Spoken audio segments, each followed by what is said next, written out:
This is the night for revenge. Welcome everyone to World Championship Wrestling's Super Brawl. It's our 11th year for our February Spectacular, and tonight, in front of a capacity crowd at the Municipal Auditorium in Nashville, Tennessee, Super Brawl Revenge takes center stage for WCW. During the next 2.5 hours, every major title in WCW will be decided. We'll decide the commissioner of WCW, but what about Kevin Nash? Will he be here tonight to face Scott Steiner for the WCW World title? Tony Schiavone ringside, along with Scott Hudson. Scott, tonight's opening match will be the six-man, four-corner cruiserweight elimination match. However, earlier today, Kidman, the odds-on favorite, suffered a severe beating at the hands of Road Warrior Animal. So we don't know anything about Kevin Nash, but we do know something about Kidman. You take 6 cruiserweights, you use 4 corners rules, they're gonna tear down the house here in Nashville, Tennessee, Music City. But as you said, during the pregame show, Billy Kidman, let's take a look at this footage. There's no better way to see it. Oh, yeah! Animal attacking Billy Kidman as he was being interviewed by Mike today in the pregame show. This was just moments ago before we went live here in Nashville. Oh, an Animal. What is possessing Animal to attack Billy Kidman? But attack he did, and Kidman is out of the cruiserweight 6-man, 4 corners match, Tony. So I would guess he's going to have a replacement. Got to. But we don't know who the replacement is going to be.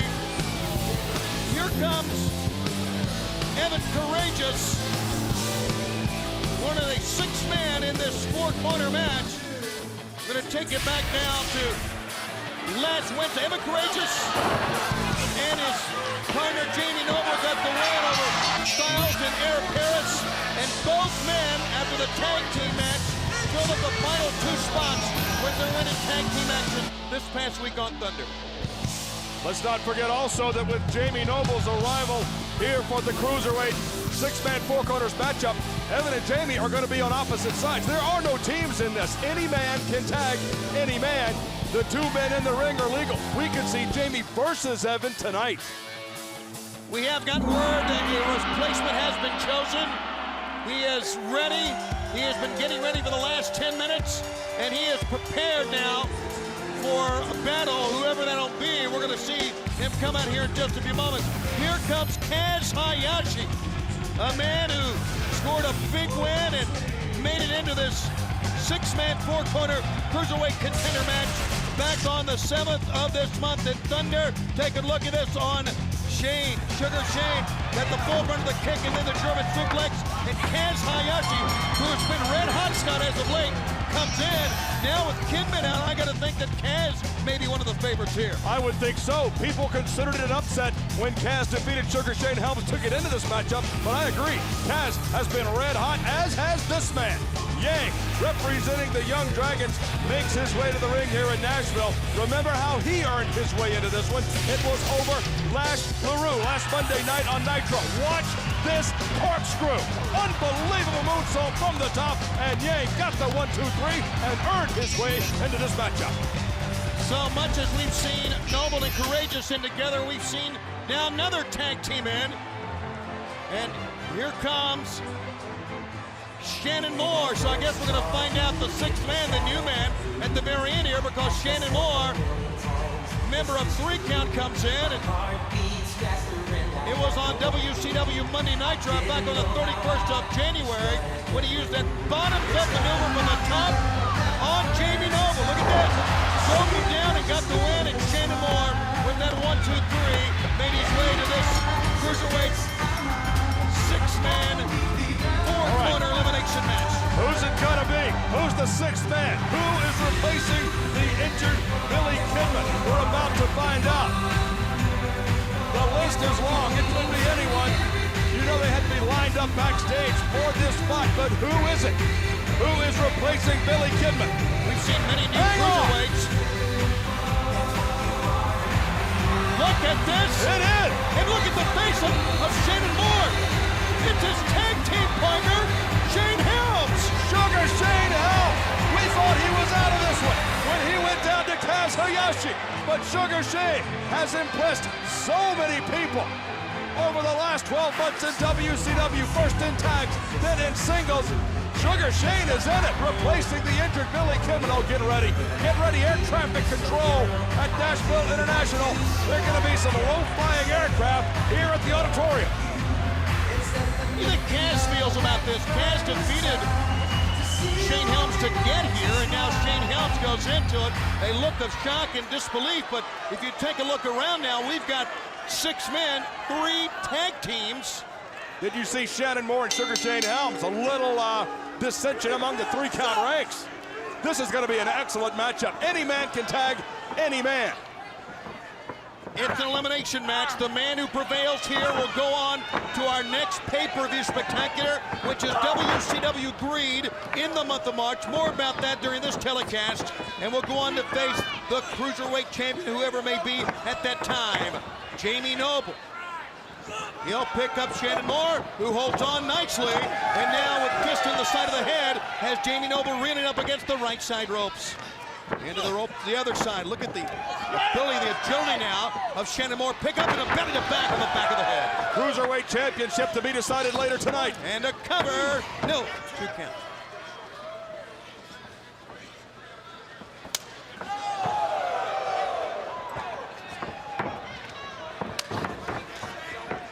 Tag has been made.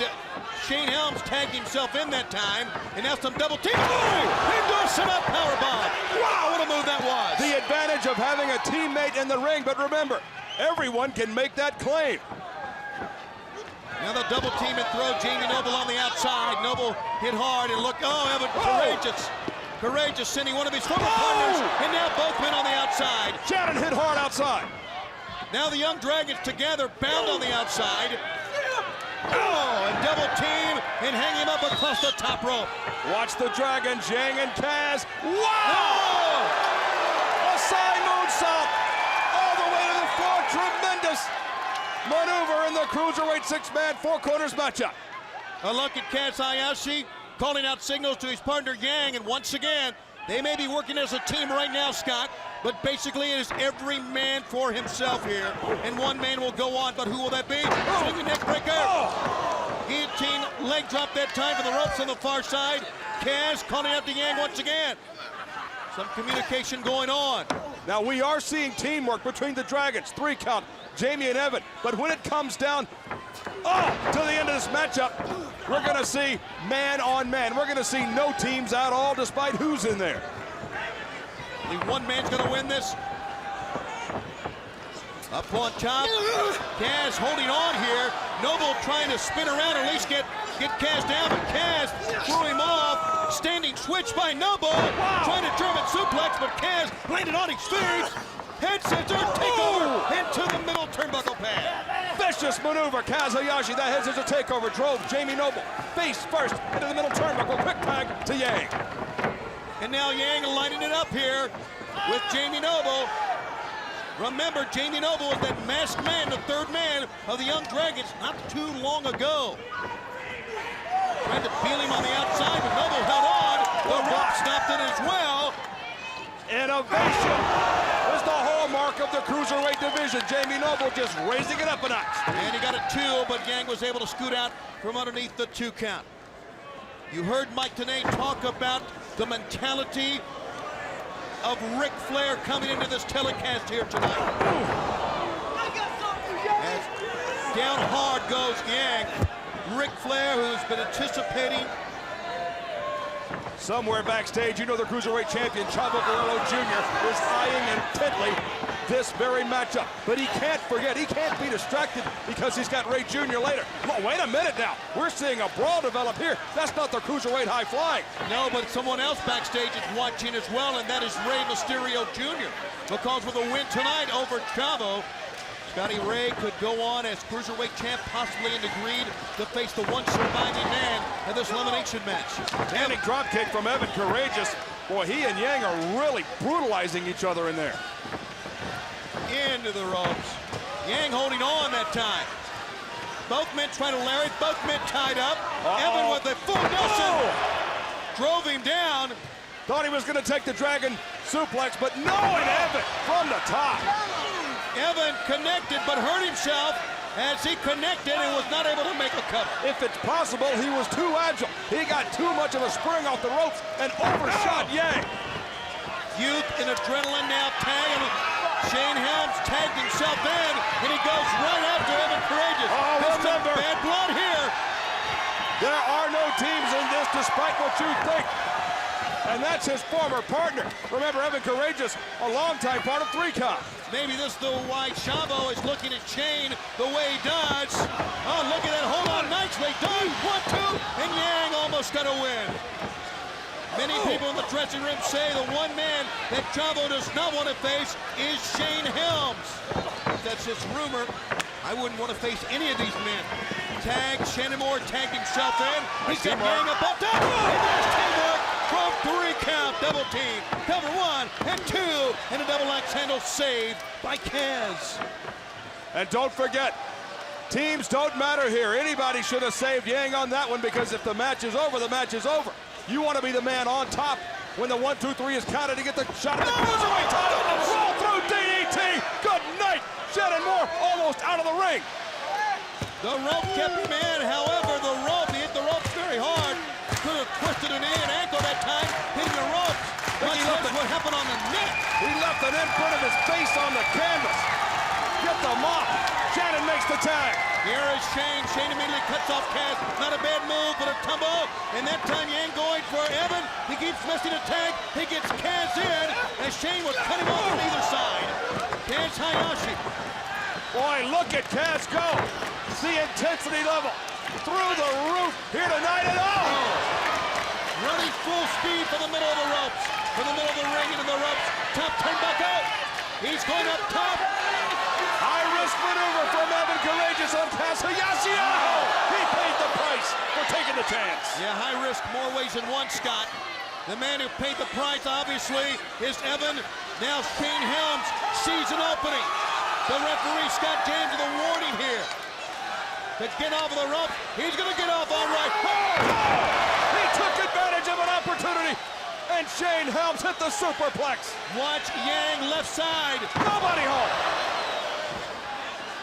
His own partner the other way. Shannon! Oh, no. Everybody's going up top, and everyone's missing.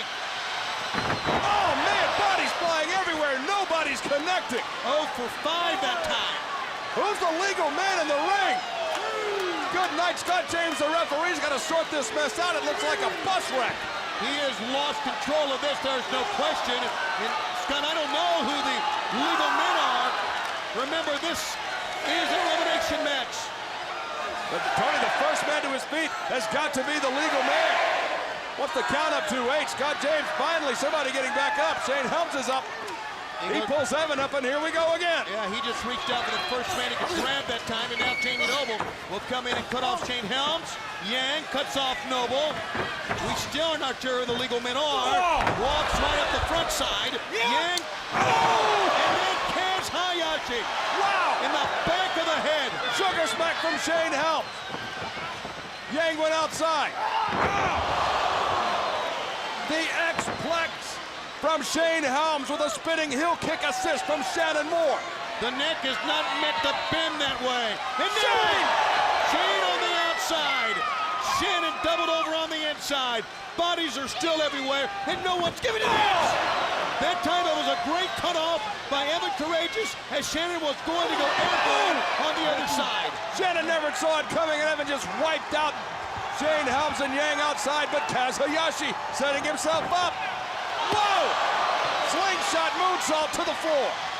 Spinning in midair. That's why you gotta love what these young men are bringing to the opening match of Super Brawl. The assigned moonsault. And now Jamie Noble. Jamie's high atop the ring. Oh! Somersault in midair from the top, landing on Shane Helms. And the fans are applauding the efforts, not only of Noble, who's the only one standing right now, but of everybody. Is anybody Nobody standing in this one. Nobody has been eliminated, pinned, or even injured to the point that they can't continue, and I don't see how. They're putting their bodies on the line with each and every single move. We still have to eliminate 5 guys here. Look at the power and the strength. Planted him with a spine buster. Evan Courageous, spine buster, 1-2, but still not enough to keep Kaz Hayashi down. Will anybody go out in this matchup? We could be here all night. These guys in tremendous shape. Evan wasting time as he's prone to do. Somebody's gonna have to fall sooner or later. Missile drop kick from the top rope, springboard. Oh, look at this. That's the point ego. of that? Oh, come on, guys, get it together. They've got a 3 count just waiting for him. That's some great teamwork going on. They got the man down, and now it's broken apart. And a drop kick in the back of the head. Oh! In the back body drop. Yang trying to kick, then missed. And he hit the side Russian leg sweep. Got it on, and now, high-risk maneuver. That's the risk that you take, and Yang just paid the price. Oh, man! drop breaker. 1, 2, 3. Evan Courageous is out. 5 men remain. What action! How are any of these guys still standing, still moving? What should happen here? I would think that somebody else should try to get in and get Yang while he's staggering in the ring, and the man's going to be Jamie Noble. We're going to go until one man is left standing. Only one eliminated thus far. That's Evan Courageous. And now Jamie Noble to the power driver. Got it. 1, 2, and he pinned him. He pinned Yang, Jamie Noble. 2 down now, 4 to go, and the only team, the cohesive team, the 3-count team of Helms and Moore. Helms gets a kick from Jamie Noble. Moore holding onto the ropes, sit on the outside. Jamie Noble! Oh! He went head first on the outside. It's gut check time. This has been a grueling, debilitating match. Who can withstand the onslaught? What a spill Shannon Moore just took. I hope he's okay. Forearm shot. Full sprint from the other side of the ring. Believe it or not, I see Shannon Moore stirring on the far side of the ring. Jamie takes it high atop. Shane wiped out. Look at Shannon cutting off Jamie Noble. How does Shannon Moore have enough to rebound after going head first on the outside less than 2 minutes ago? Bottoms up from the top. It's how he got into this, and it was on the same man, and he pins that same man, Jamie Noble. The man he beat to get here is the man he eliminates. Look at what we've got. 3 count intact against Kaz Hayashi. Kaz is not in a good place here. 3 count. The one team in this match, although there are really no teams that have shown some cohesiveness here. And look at this, double teaming Kaz Hayashi in the corner. Now, was this a setup? We'll have to ask that question as the field has been cut in half. Kaz Hayashi and 3 count. Oh, look at this. Oh, no. Oh, he could break his neck from up there. Backslide. Oh! Guillotine out of the backslide. And Shane didn't even know he was going to be in this matchup tonight. That's good teamwork being displayed by 3 count. Imagine what that does to the human anatomy. A leg drop on an exposed throat like that when the man's holding you on. Oh! That's got to be it. That has got to do with the airplane spin into a spinning neck breaker from 3 count. 2 great moves. They still haven't made a cover, and now he signals for the vertebraker. It's his coup de grace. Whoa! Good night, Shannon! Hit the bottoms up on Shane! 1, 2. Oh! And that time Kaz kicked the referee and Shannon Moore at the same time. Shannon Moore just wiped out Shane Helms, his own partner. They have been together in this matchup, and I think the referee, Scott James, called part of that kick, too. Kaz makes cover, no, save that time by Shane Helms, but he is eyeing his partner. He cannot believe what happened, and now taking the full rage out on Shannon Moore. Absolutely. Fair for the goose and fair for the gander, and Shane Helms is stomping a hole in Shannon Moore. 1 man will go on to Greed to get a cruiserweight title shot. Who will it be? Kaz or a member of 3 count? Sugar Smack did not work. Caught him a little low. He got Sugar Smacked himself that time. And now, Shannon calling for some help from Kaz. When the match started, you could see that 3 count were going to depend on each other for an assist, and that is completely broken down now. Shannon and Shane, no! And the guillotine leg drop from Kaz Hayashi. Oh! Great move by Kaz. It was a great move by Kaz, and the fans applaud. Just punch him in the face.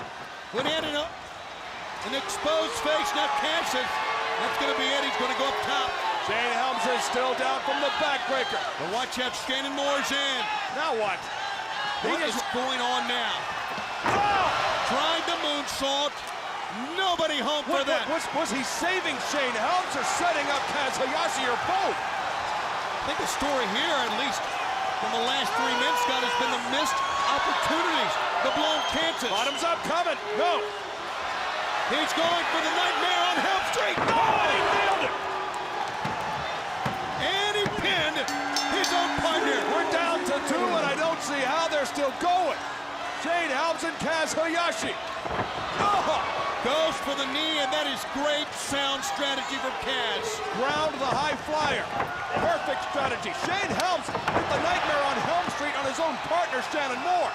We've seen the end of 3 count, it looks like, Tony. Well, maybe so, but that's what it's all about, Scott. And everyone has to realize that every man for himself to try to get on Kaz, trying maybe a DDT from the outside in, caught by Shane Helms. Kaz blocked that. Shane Helms is still in this, and he didn't know he was going to be in it. Here we go! Another one! No, Kaz! Oh, German suplex, 1, 2, and no! Oh, that was so close! That's what he beat him with last time, and Shane Helms remembered it, knew it, felt the move, and kicked out at 2 9/10. The match continued. Think what Shane Helms has been through. He didn't even realize he was going to be in the match until he got to the arena. A few minutes ago, head first. Right across the beak and a neck breaker on Kaz Hayashi. Could it be the move? 1, 2. No, it's not. This is the class of the cruiserweight division. Both of these men deserve a shot at the cruiserweight title. However, only one will get a shot at cruiserweight gold. They have given everything. You're right, Scott. They've put it all on the line here. They have survived this elimination match. Shane with a big-time sunset flip. Kaz rolled through. And a back leg front kick in the face. 1, 2. No! 3, 3. Is it 3 or not? No, only 2. That was just barely a shoulder, millimeters off of the canvas. What's it going to take? Almost did not tuck his head low enough on that top rope sunset flip either. What is it going to take to win this? A block, a back elbow, and a standing switch. Basic maneuvering right there, but it's Kaz. Over the rope. Vertebreaker! If he hits the vertebreaker, it's going to be over, Scott. This is going to be it! Can he keep him down? 2, 3. Shane Helms! Shane Helms was not even scheduled for this matchup at the very last minute. An injury to Billy Kidman put Shane Helms. What an opportunity, and boy did he take advantage. Shane Helms gets a shot at the cruiserweight title. As you said, a man who wasn't even scheduled to be in this, but because of what Road Warrior Animal did to Kidman during the pregame show, Shane Helms out of nowhere wins it. Shannon Moore in the ring against Kaz Hayashi, but watch Shane Helms out of nowhere. Shannon was ready to bottoms up Kaz, and Shane, the nightmare on Helm Street. Out goes his partner for the 1, 2, 3, and Shane Helms at that moment may have known rather, he may be destined to win this one. This is one of the most devastating maneuvers in wrestling. Shane Helms, Kaz Hayashi hung out to dry with the vertebreaker. That was all she wrote. Tony, somebody call the cops. The cruiserweights have stolen the show again. So many highlights to show you. Just some of them went down during this 6-man, 4-corner elimination match. Congratulations the deserving young man, Shane Helm, will go on to Creed. Will the second time be a charm for Shane Helm? He had a shot on Sin Sunday last month on pay-per-view. Came up short against Chavo Guerrero Jr. The only thing Shane Helms doesn't know, who will be the Cruiserweight Champion next month at Creed. Okay, we've been made aware during the match that we had some security camera, hidden camera footage that may have some sort of an impact on what went down. Let's take a look. What we're seeing this, obviously, that's the CEO, Ric Flair, and Road Warrior Animal, and Chavo Guerrero. What is he doing? He's talking to Road Warrior Animal. Now you see the date and the time. Things might be becoming a little bit clearer. That may be circumstantial evidence, but that was Animal who attacked Kidman. You saw how animated that Chavo was, and that was just taken moments before, just about the time we went on the air with our pregame show tonight. Is there a connection? I'm thinking that there may be some questions we need answers from Ric Flair and Road Warrior Animal and Chavo Guerrero Jr. Fans, no one has seen nor heard from Kevin Nash since the apparent injury this past Monday at the hands of Scott Steiner. We are in a wait-and-see mode right now to see if big, sexy Kevin Nash will come here and will be able to face Scott Steiner for the WCW World title. But coming up next, Hugh Morris will face The Wall. Here's some comments from the Laughing Man. What are my thoughts on my match with The Wall tonight? You know, it was Rection who brought AWOL into the Misfits. It was Rection who saved AWOL when he was searching for direction in WCW. It was Rection who took him in and gave him a direction. And it was Rection who felt the betrayal of AWOL when he turned his back on the MIA and joined Chavo. Well, maybe General Rection had mercy in his heart for AWOL. But tonight, it's Hugh Morris. And he has nothing but hatred in his heart.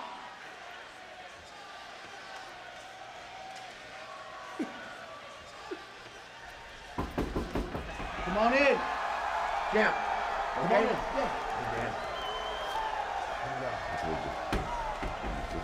It's your future.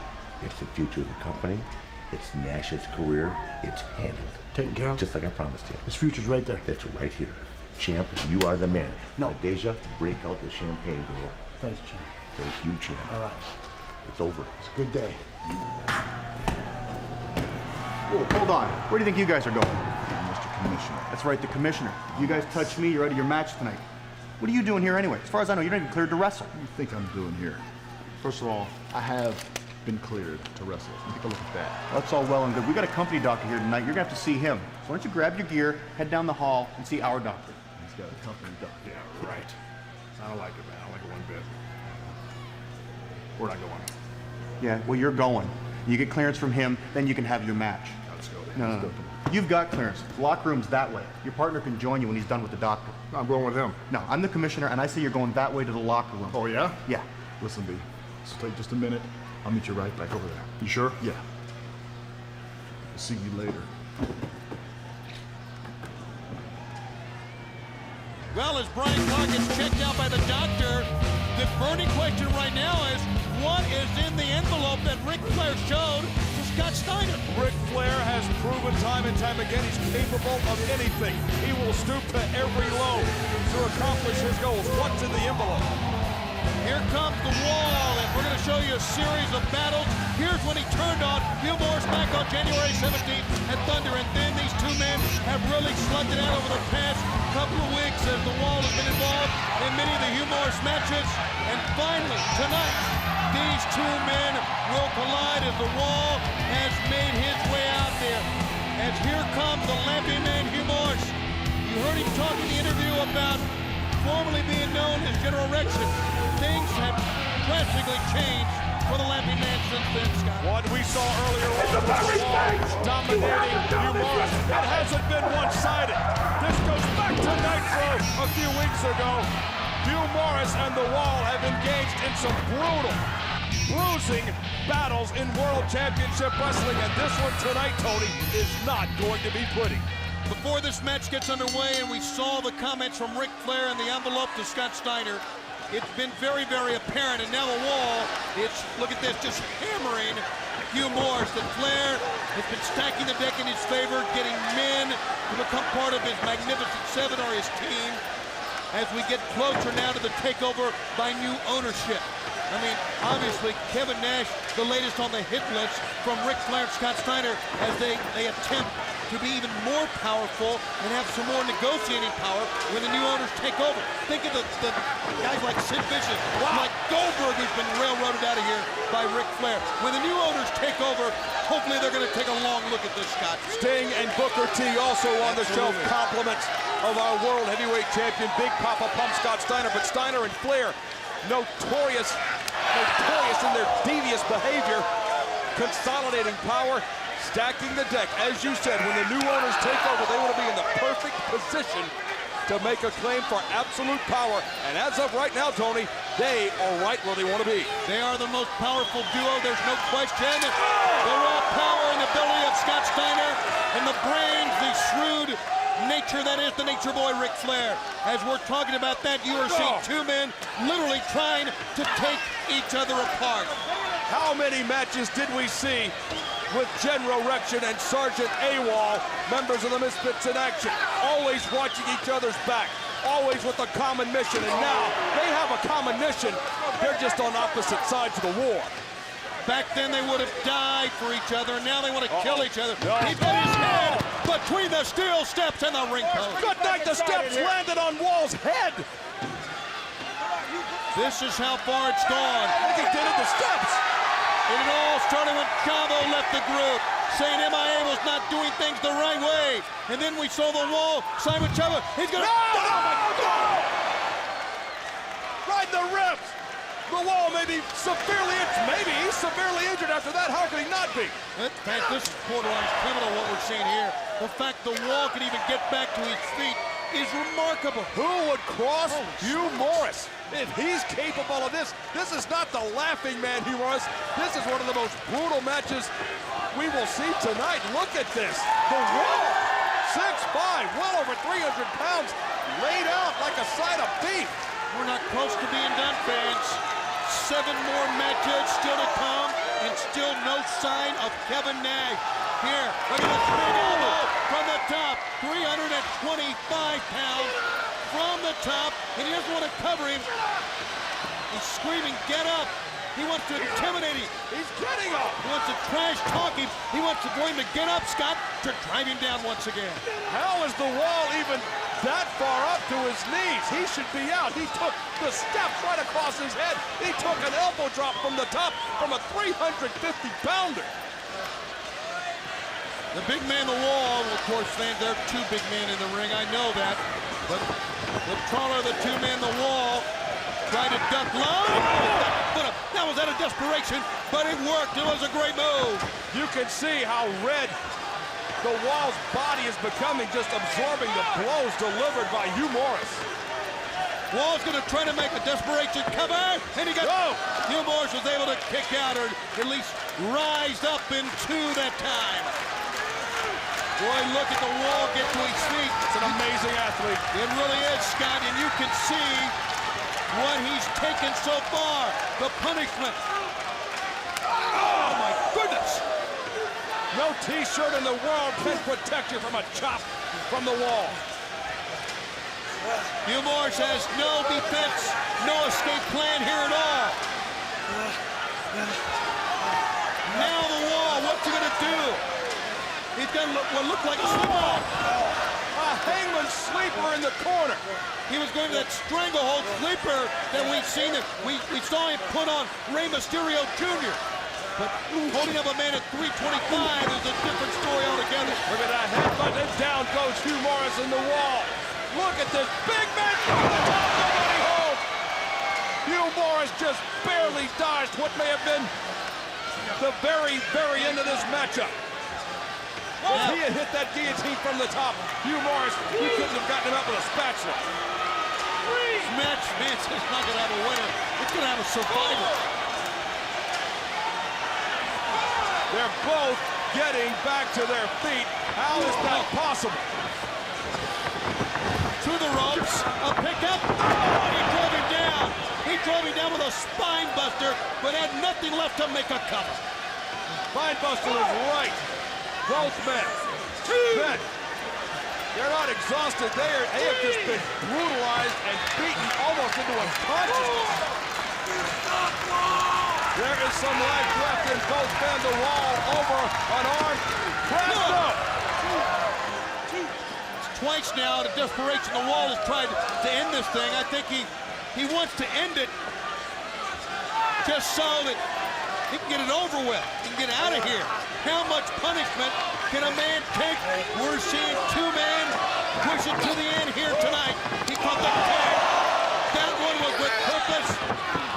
Tries with one leg to throw him over the top rope, but the Wall held onto the top rope, preventing him from going on the outside. It didn't do him much good. Hugh Morris from behind, choking the life out of the Wall. This is what happens when friends turn on friends. This raw hatred. As good as the friendship was, the hatred is times 10. And you're seeing it right now, the hot shot. It's not called Super Brawl this year, Revenge for nothing, and we're seeing some revenge kicking out for the dismantling of MIA from the former leader, Hugh Morris. Cover, one. No, it's only a 2 count. I think the Wall has been beaten so bad, he didn't know how close he was to the ropes. He kicked out, and he was almost hanging out of the ring as it was. I believe Hugh Morris is hurt as well. Both men are just bruised and battered. Abrasions all over the arm, on the elbows. The Wall rumbles back to his feet. And right now, Hugh Morris like dead weight. He just put that size 15 right in his cranium. Might have given him his 200th concussion. He'll pick him up. Face first. Pancaked him down. But nothing left to make a cover. Who can get up? These men are leaving it in the ring. There's not going to be anything left of either when this one is finally over. Like the cruiserweights earlier, they gave it everything they had. These men, it's just the second match in what promises to be 9, where every man involved is going to leave everything they've got between the ropes. That's why it's called Revenge. Here they come, they're up. Hugh Morris was not able to turn around and face the Wall. It was a free shot for the Wall across the broad back. And a kick now to the rib cage. Oh, you can just see it. The sweat pouring off both men. After the brutality we saw at the head of the matchup, can you believe the Wall is even conscious and or standing, much less dominating Hugh Morris? Look at Hugh Morris. He couldn't even prop his face up on the bottom rope. What drives this kind of hatred? What is it that drives both of these men to want to destroy the other? Is it the betrayal that they felt at the demise of the Misfits in action? The trail to steps in, great extension and a desperation. Back body drop, Hugh Morris combated that attempt at a move, but that's all he has. And now, Hugh Morris, every ounce of energy he's got left, of strength and determination to try to get to his feet using the ropes. Hugh Morris has several years experience on the Wall. He may need to call on that here. Couldn't keep him down. Hugh Morris, the Wall's back up. Oh, look at this. This is just a back alley brawl. This is not wrestling of any type. This is just a fight. Two pit bulls just rumbling. And now they're both up again. A reversal near side. Attempted a hip toss. Blocked by Hugh Morris. Good go behind. And a German suplex. This is more than wins and losses. It's more than about survival. It's about who was right when the Misfits in action imploded. It could be the beginning of the end of the Wall. Hugh Morris, 325 pounds, and the no laughing matter. The Wall is prone, and he connected. He connected. 1, 2, and he wins it. Hugh Morris, wait a minute. He's not done. Hang on a minute. He snapped. Hugh, no! 2 no laughing matters on the Wall. He is looking to finalize his revenge here, Scott. Every no laughing matter has been an exclamation point in Hugh Morris's claim to being right all along. Hugh Morris wins and earned every second of it. The Wall gave him everything, and let's not forget what the Wall went through on the outside. He was able to still come back inside, Scott. The no laughing matter from the top 325 of Hugh Morris. That was all she wrote. Count him out. Hugh Morris wins at the Wall. I think the Wall has been injured, but Hugh Morris isn't interested. It's celebration time for the Laughing Man. Hugh Morris wins as we continue with Super Brawl Revenge. Right now, let's take you backstage to see what's going on with the Nature Boy.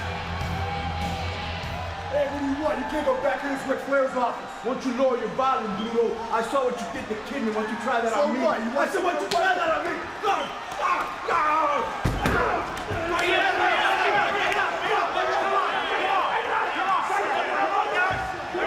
Conan taking exception to what Animal did to Kidman during the pregame show. At one time, they were all tag team players. They were all the Natural Born Thrillers. Let's take a look at what happened as we go towards our World Tag Team title match. They are four of the up-and-coming stars who have certainly made quite a name for themselves in a very short period of time. The new standard bearers in the tag team division. Take a look at these two young men. Oh, come on! Jindrak and Stasiak distracting Chronic.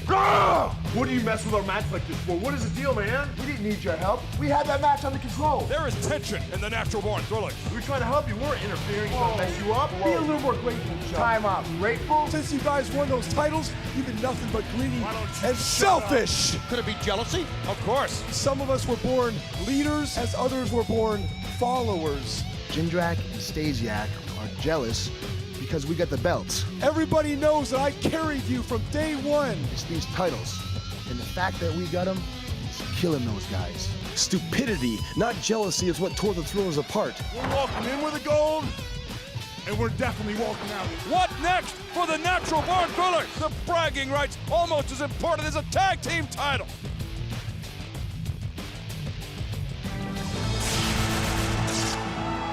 Natural Born Thrillers will battle for the World and Tag Team Championship. You know, Scott, in many ways, WCW is a struggle. We saw the struggle with Hugh Morris and the Wall, and we've seen what Ric Flair's attempted to do in the backstage area, the manipulation of Ric Flair, getting more and more power. As the new ownership, the takeover of WCW, new ownership is imminent. The weeks to come, we'll be talking more about the new ownership, what it means to all of us. We know what it means to the Nature Boy, Ric Flair. It means get everybody on your side, get stronger than ever before, and get rid of your enemies, like a Goldberg, like a Sid Vicious, and I guess like a Kevin Nash. Nashville, Tennessee. Tonight, myself and my partner Jindrak, the true leaders of the Natural Born Thrillers, are going to do something here tonight that your pathetic football team, the Titans, couldn't do, and that's simply win a championship when it's up for grabs. So before we embarrass those paper champions, Palumbo and O'Hare, note to self, the next time we're in this stinking town, all you fans, get on your hands and knees and kiss the ground that we walk on.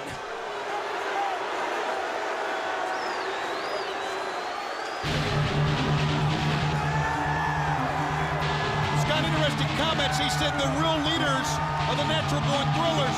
So for Stasiak, it's more than just trying to become World Tag Team Champ, and he's been that before, but he wants to be known as the best of the Thrillers. Leaders of the Natural Born Thrillers, I think these men may have an argument with that, as they've got the World Tag Team title. Stasiak, why can't you just shut up? Now, before we come in there and turn that ring into a murder scene with the two of you, I have one thing to say. You two punks are the ones to get down on your hands and knees because you're about to have to kiss your asses goodbye.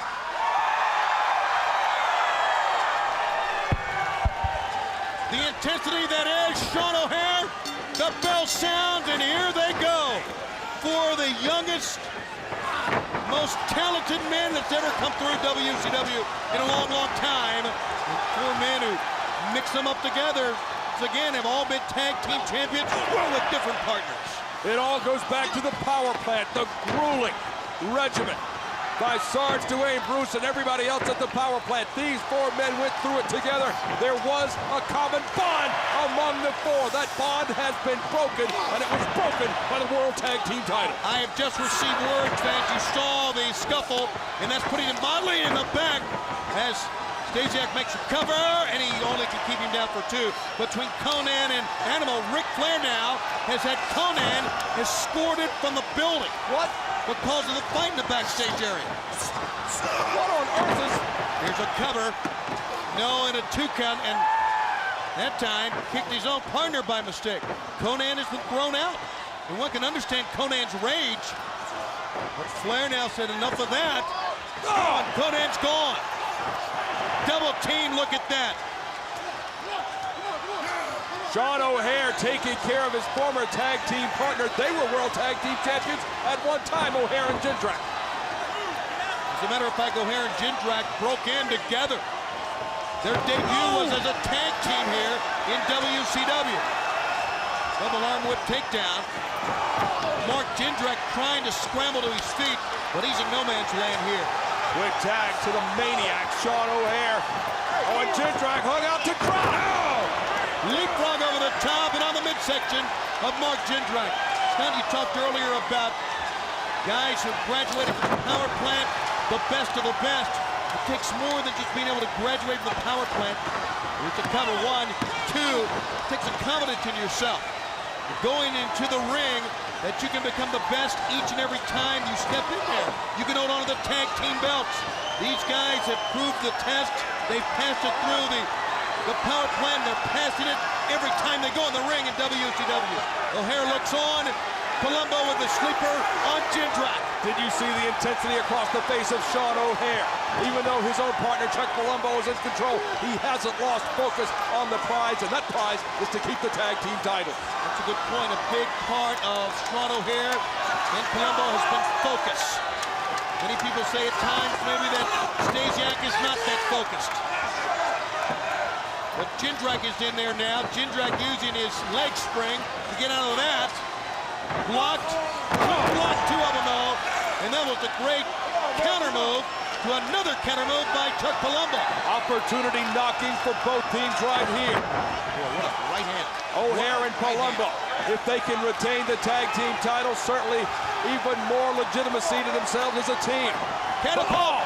But Jindrak and Stasiak could make a statement by winning the match here. 1, 2, no. I want to tell you, that was a veteran move by a young man. That catapult sending Jindrak into Stasiak. Another great punch, but too many men to take on. Jindrak comes running across with a lariat. Chuck Palumbo just nailed his former partner in the perfect event, and they also were World Tag Team Champions. Look at this double teaming. Sean O'Haire wanting to get in the worst way. Being held at bay by the referee, Charles Robinson, who turned his back and is missing the double team until now. And that double team now has turned the tide here. Chuck Palumbo, who had the offense going his way, is reeling now from Stasiak. And from Jindrak. Got it. Palumbo out of nowhere with that one. Sets him, no. Stasiak, nice escape into the armbar. Oh, and he caught O'Haire asleep on the apron. A lot of emotion, these young men. Maybe they shouldn't have showboated that time. Should Palumbo just get to the task at hand, it maybe would have helped him out in a double team. And a double kip up. And a double elbow. Tremendous athletes. The agility on display in this matchup. These 4 men are the future of professional wrestling. Make no mistake about it. The real shame is that they all couldn't see eye to eye. One at 6'5", 260. The other at 6'8", 270. It's Stasiak in there now, perfection, if you will. Oh, and a right hand. That knocked him off his feet, and he wants timeout. He'll get another right hand. Chuck Palumbo has one of the most forceful right hands. He can punch a hole in a brick wall. Oh, and a running bulldog into the corner. How is Stasiak still conscious after 2 right hands? 2? No. It's adrenaline sometimes, Scott, I guess. It pushes you onward through a match like this. Can you imagine Stasiak and Jindrak back in control after the total domination by Chuck Palumbo and Sean O'Haire? Yeah, that's just being a good athlete, that's all that is. Being able to take a licking, take a beating, if you will. Here's the double team into a corner. And now Jindrak will send the man in. Oh! Palumbo goes down in a heap. Whoa! Only a 2 count. Heck of an attempt that time by Jindrak. It was a good move, and it could have won the match. So close. And now a tag. And spectacular teamwork here by Stasiak and Mark Jindrak on the Natural-born Thrillers. Again, double team. I can't begin to tell you how intense Sean O'Haire is. Take a look. That man wants to fight in the worst way. But his partner, Chuck Palumbo, being double teamed in the wrong part of town. Using the ropes for leverage. Charles Robinson getting right in the face of Shawn Stasiak. And as you said, Scott, each and every time that Palumbo stays in the corner, especially when they use the ropes for leverage or they do something illegal, stretching the rules inside Credo. 1, 2, and he almost slipped the win in that time.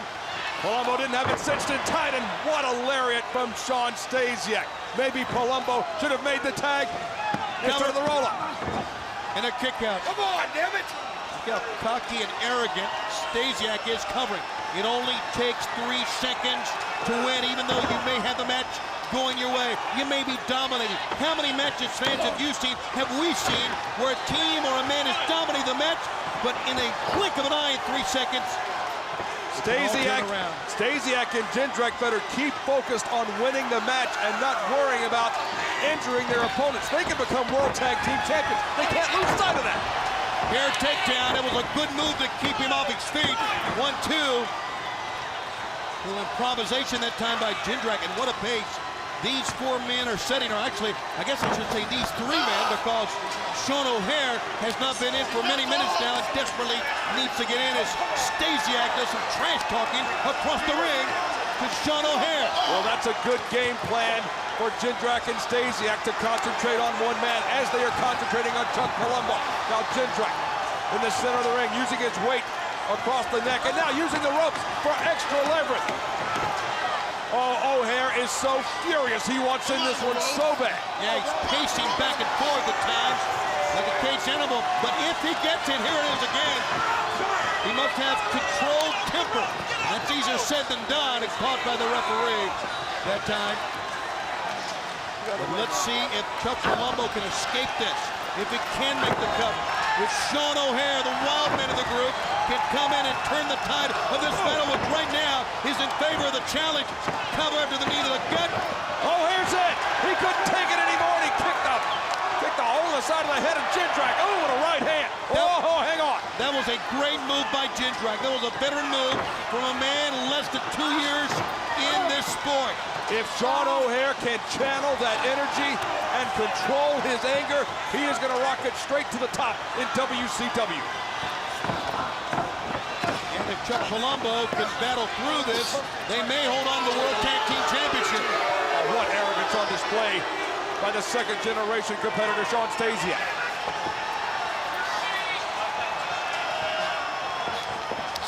Trying a mid-ring standing, well, 1, 2 on an inside cradle.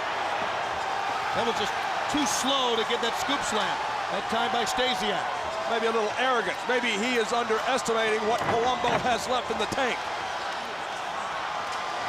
Tag, and here we go again. Right now, Jindrak and Stasiak seemingly moments away from winning this thing. World side slam. 1, 2, no. 1, 2 again, and no. And I want to tell you, through all of this offense by Jindrak and Stasiak, you got to give props to Chuck Palumbo. He has hung in there, and they've hit him with just about everything in the last 5 minutes here. And yet he still manages to fight back, but he needs to make a tag, and he knows it. Sean O'Haire, you see the intensity on his face. Shawn Stasiak, of the 4 men involved, Tony, with 3 years experience, he's the veteran. Now he's taking his time getting up, swatted at by O'Haire. Palumbo seemingly no defense. He's wide open. On the mat. Look at this. Throws the sweat ahead, and he wasted too much time. As he often does with that arrogance. Palumbo needs to take advantage. get to the corner, make the tag to the Maniac, Sean O'Haire. He's wound up like an 8-day clock. He's got a spring action. But on can he do it? Stasiak and Jindrak. That time Palumbo got up and he looked in the wrong corner. He's not sure where he is. He looked at Jindrak. He's not sure he's in Nashville. Now he is. He sees his partner, Palumbo. Can he reach over and make it? No. So close, pulled away. No! Jawbreaker that time in a desperation move, but now Chuck Palumbo must make the tag. He's there, and he makes it. Here comes the caged animal. Oh, man! Look at that extension of those lariats. Oh, is O'Haire wreaking havoc on Stasiak and Jindrak. Good night. Lariats for everybody. He's a clothesline machine is what he is. He's gonna do it again. You talked about controlled range, Scott, and he didn't pass the test right there. One, quick cover, two, and Chuck Palumbo makes a save. All 4 men in here. You gotta admire the guts of Chuck Palumbo after taking so much abuse and punishment, still with enough wherewithal to make the save for his partner. Ducked it. Oh, man! Just leveled it. Standing sidekick on Stasiak. The World Tag Team Championship on the line. What agility. He's going up, good move. Oh, jungle kick. Stasiak's out. Jungle move, got it. Jungle kick, Shanton combo. 1, 2, and we, Yeah. it's up. They retain the title. Chuck Palumbo and Sean Stasiak are still Sean O'Haire, pardon me, are still your tag team champion. O'Haire and Palumbo reign supreme. 2 men earned every bit of it. Chuck Palumbo, look at the camera. Yeah, you could nod. Real deal right here, baby. You gave it everything, young man. And here's some of what went down earlier on. Sean Stasiak trying to save Jindrak, walked into a jungle kick and was primed for that one. The Shanton from Sean O'Haire. The tag team champions continue to reign and ride herd over the tag team division. Let's go backstage. Dustin Rhodes is standing by. It's my opinion of Ric Flair. There's no secret the love lost between the Rhodes name and Flair's name. Everybody knows that. Everybody who's anybody. While I sat home for 8 months, Flair was the one who conspired to keep me out of WCW. Did everything in his power, the so-called boss. Well, tonight, I'm drawing first blood on his team. Dog-faced gremlin Rick Steiner, United States title will be mine tonight. And you will never forget the name of Dustin Rhodes. We are going to see that match a little bit later on in this telecast, as we're going to have another title match for you, bringing up the name of Ric Flair, who is so manipulative, who is just orchestrating things in the backstage area, and it's all about trying to cement that power when the new owners do take over WCW. There'll be a new name in the top left-hand corner of the paychecks, and Ric Flair wants to make sure he's on their good side. And he wants to make sure all his enemies are out. If everybody's on Ric Flair's side when the new owners get here, Scott, he's going to still be the man, right? His plan is working to perfection. Speaking of working to perfection, how about Rey Mysterio Jr. earning this shot at the Cruiserweight title? All went down on Thunder in January, the Cruiserweight Contender Countdown. Rey Mysterio Jr. dominating and winning the 10 Cruiserweight matchup. And then, last Monday night on Nitro, as El Nino getting the 1-2-3 over Chavo Guerrero Jr., pulling the wool over Chavo's eyes. A little mind game for the mind gamer himself. The mind gamer himself is right. Chavo Guerrero Jr., we mentioned earlier, was the catalyst for the dismantling of MIA. But when he walked away from the MIA scenario, he immediately became the WCW Cruiserweight champ. And of course, he knows all about Rey Mysterio Jr., and he got some help from Road Warrior Animal when he and Animal faced Kidman and Ray in Baltimore on Nitro on January 29th. And as great as those two men are, they could not take on the 340-pound Road Warrior Animal. And it was all for Chavo to do, but pick up the pieces of Rey Mysterio. Somewhere in the back of these men's minds has to be Shane Helm. who won the 6 Cruiserweight 4 Corners matchup earlier tonight, who wasn't even booked in the match, replaced the injured Billy Kidman, won the match, and will get a shot at whoever emerges as Cruiserweight champion. Chavo, man, not afraid to hedge his bets. What is he thinking, knowing from the footage we just saw that Rey Mysterio Jr. recently got a win over? He realized, even before that match, I know, fans, that Rey, 5-time Cruiserweight champ, has all the ability in the world to win it. But now Rey must be seen as a man with a lot of momentum, even though as a challenger, you're always at a disadvantage. And what was Chavo Guerrero up to in that security cam footage earlier tonight that we saw that went down just before Road Warrior Animal attacked Billy Kidman in the pregame show?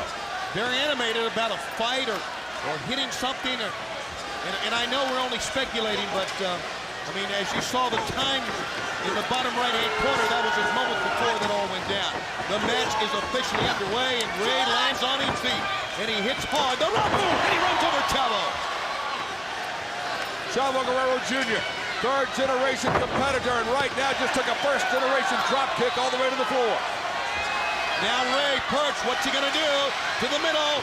Oh, good movement and rolling that time. Chavo kicked him in the gut. That was a spectacular counter move to Rey, bounding on that middle turnbuckle pad. Here goes Chavo, trying to sunset flip from the apron. Burst into a head scissor takeover by Rey Mysterio Jr. The innovation of the Cruiserweights is their hallmark. The presence of mind to catch himself on the rope. Ring positioning, ring awareness by Rey Jr., the former champ. He's up. Sunset flip and a roll through. Chavo. Ooh! Oh, a gutbuster across the knee. Got him hooked. And another one. That one across the top rope. Obviously trying to ground the high flyer Rey Mysterio Jr. And Rey Jr. not in a good predicament here. The Cruiserweight champion, Chavo Guerrero Jr., quickly on top. Covered him, and he only held him down for 2. A little disappointment that time. Trying to take the wind supply away with the pair of gutbusters, one for the knee, one for the rope. And then, of course, one would think the normal strategy, the logical one, would be to keep the legs, take the legs out of Rey, but once again, working on the throat, working on the air supply. Chavo Jr., look, it's almost like he's drawing from the fans when they're chanting against him. That's all he cares about. He just wants a reaction, positive or negative. He had enough of the positive reaction with the Misfits in action and never got to be Cruiserweight champion as a Misfit. Then, when he leaves the group, he becomes the standard bearer of the Cruiserweight division and has been a fighting champion. That time Rey hit throat first on the top turnbuckle pad, and now Rey up top. Chavo, oh, Chavo has the leg hook. That'll put strain on your knee as well as your ankle that time. And Rey, of course, has a history of knee problems. Chavo has a good wide vertical base on the top, but is being blocked by Rey. Rey pushed him out. Oh, and he hit hard on the back of his head. Rey Mysterio Jr. blocked 2 attempts at a superplex, but knew is right. Oh, and now he's tied to the proverbial tree of woe, and Chavo can do as he will with Rey Mysterio Jr. 4 major knee operations for Rey Mysterio Jr. And you know, with that right leg under the turnbuckle, it's going to put a lot of strain on both knees. That knee of Rey Mysterio Jr. was not built to bend that direction, and Chavo knows it. This is not the typical Cruiserweight action we're used to seeing, the high-flying risk-taking. This is just Chavo brutalizing Rey Jr. And it's smart from Chavo. He knows that the pressure's on the knee, but he is still working on the midsection. Oh, now what? Oh, he hit the pole. Telegraphed it too long. Rey saw it coming. Rey. Tremendous conditioning by Rey Mysterio Jr. to skin the cat all the way up the corner. 1, 2, hit it. Very close, and Rey goes down again. Chavo is lightning quick. And also favoring the shoulder here, the one that hit the ring post. Cover, good pinning combination here. But the strong legs of Rey Mysterio Jr. kicked out on that. You know, Rey Mysterio Jr. is out here alone. Conan gone from the building. Billy Kidman injured in the pregame show. What's he gonna do here? Could be the gory special. That's what it is. Oh, Rey Jr. is really hung out to dry. It's a submission hold, this gory special. We've seen a variation on it called the Gory Buster when he drops him knee first. Rey cannot suffer dropping knee first on this mat, and he's trying to power out of it, and he does, and he whips him over as well. Nice execution on the counter to the Gory Special.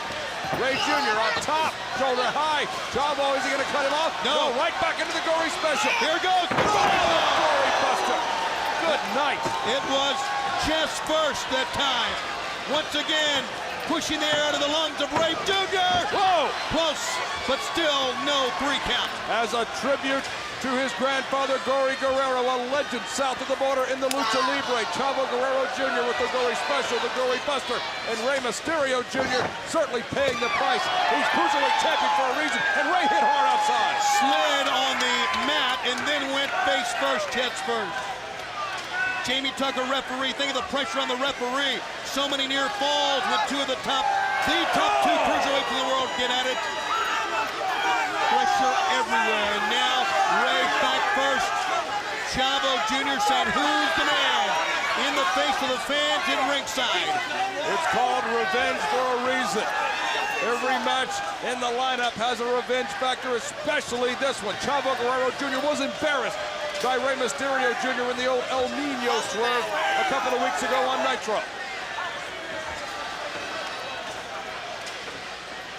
Back into the corner, and just an open target for him here, Scott. Oh, well, wait a minute. I was going to say he's not fighting back, but here comes Ray, and Chavo cut him off. Almost like the first blow woke him up that time, so Chavo thinks of another strategy. Ray trying the moonsault that time. What a catch that was. And, terrific counter by Ray. Took the little backbreaker by Ray. Rey Mysterio, there is still life in the filthy animal, and Chavo is feeling it. Ray's up top. Chavo kicked him hard. I mean hard on the way down. That will take your breath away. He might be bringing up lunch after that one. Chavo Guerrero Jr. took some punishment, but Rey Mysterio Jr., the flurry is over. It'll break a spleen is what it'll do. And now the knee across the temple, across the eyes. He knows how to punish him. There's no question now, having some words with referee Jamie Tucker, I think, has done a great job in this matchup. Certainly has. He's let them go at it. He's let them keep their pace. He's not become involved. Only when need be. Look at this. STF coming right here. The STF, the step over crossface from Chavo Guerrero on Ray Jr. It's a submission hold. Can Ray hang on? Just grinding it in, bone on bone. The ulna and the radius right across the face of Rey Mysterio Jr. All right, that's what they say is the most painful part of this, and that is the bone on bone, like you said, Scott, across the jawbone. And the leg being grapevine and pulled in an entirely different direction. Now here comes Ray again. How is he fighting? What life in Rey Mysterio. Still so much fight. The reversal. Whoa! Heel kick that time. Caught him. Now the champ trying to get up. Oh, right here in front of the broadcast table, and Ray really hit hard. Ray only needs one break. He can strike at any moment. He only needs the 3 seconds to become Cruiserweight champion. Was he holding his knee that time?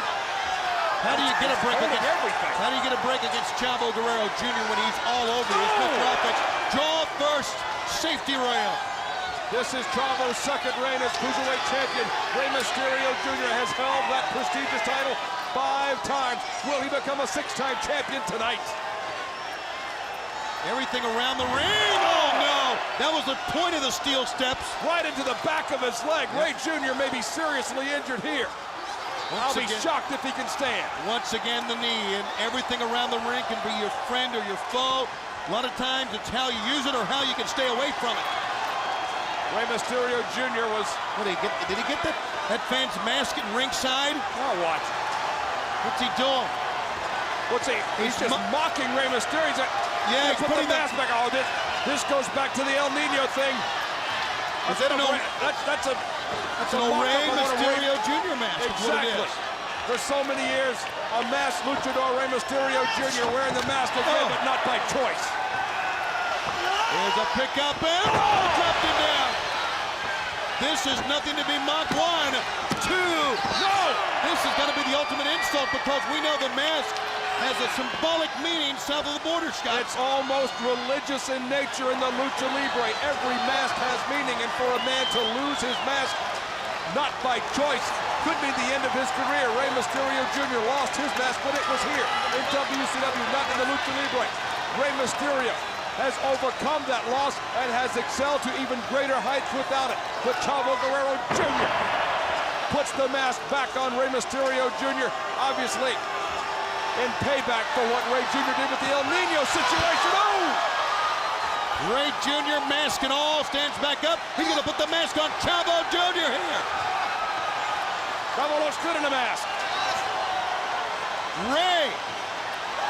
That's certainly going to restrict the breathing, and Chavo snapped it off! I thought his head came off, it was just the mask. It was the mask. Frankensteiner couldn't keep him down. This is for the Cruiserweight Championship. So much on the line here.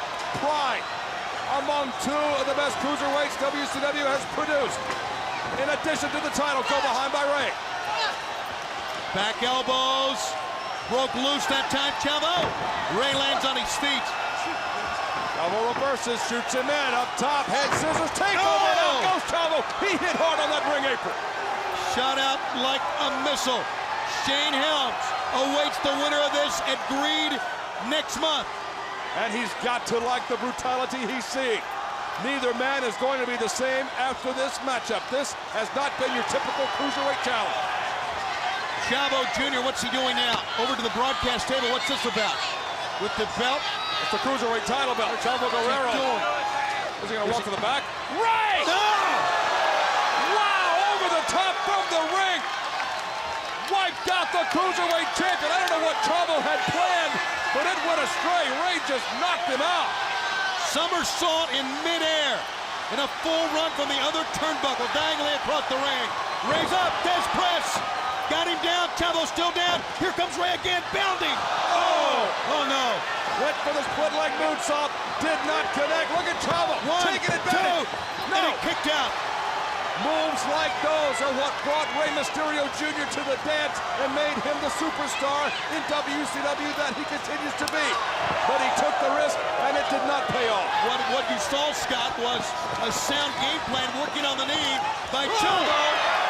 And Rey could not hold on to that middle rope, and now Chavo is on the outside. Rey just wheeling, holding himself up in the corner. The neutral corner, far side, as Chavo goes for some steel.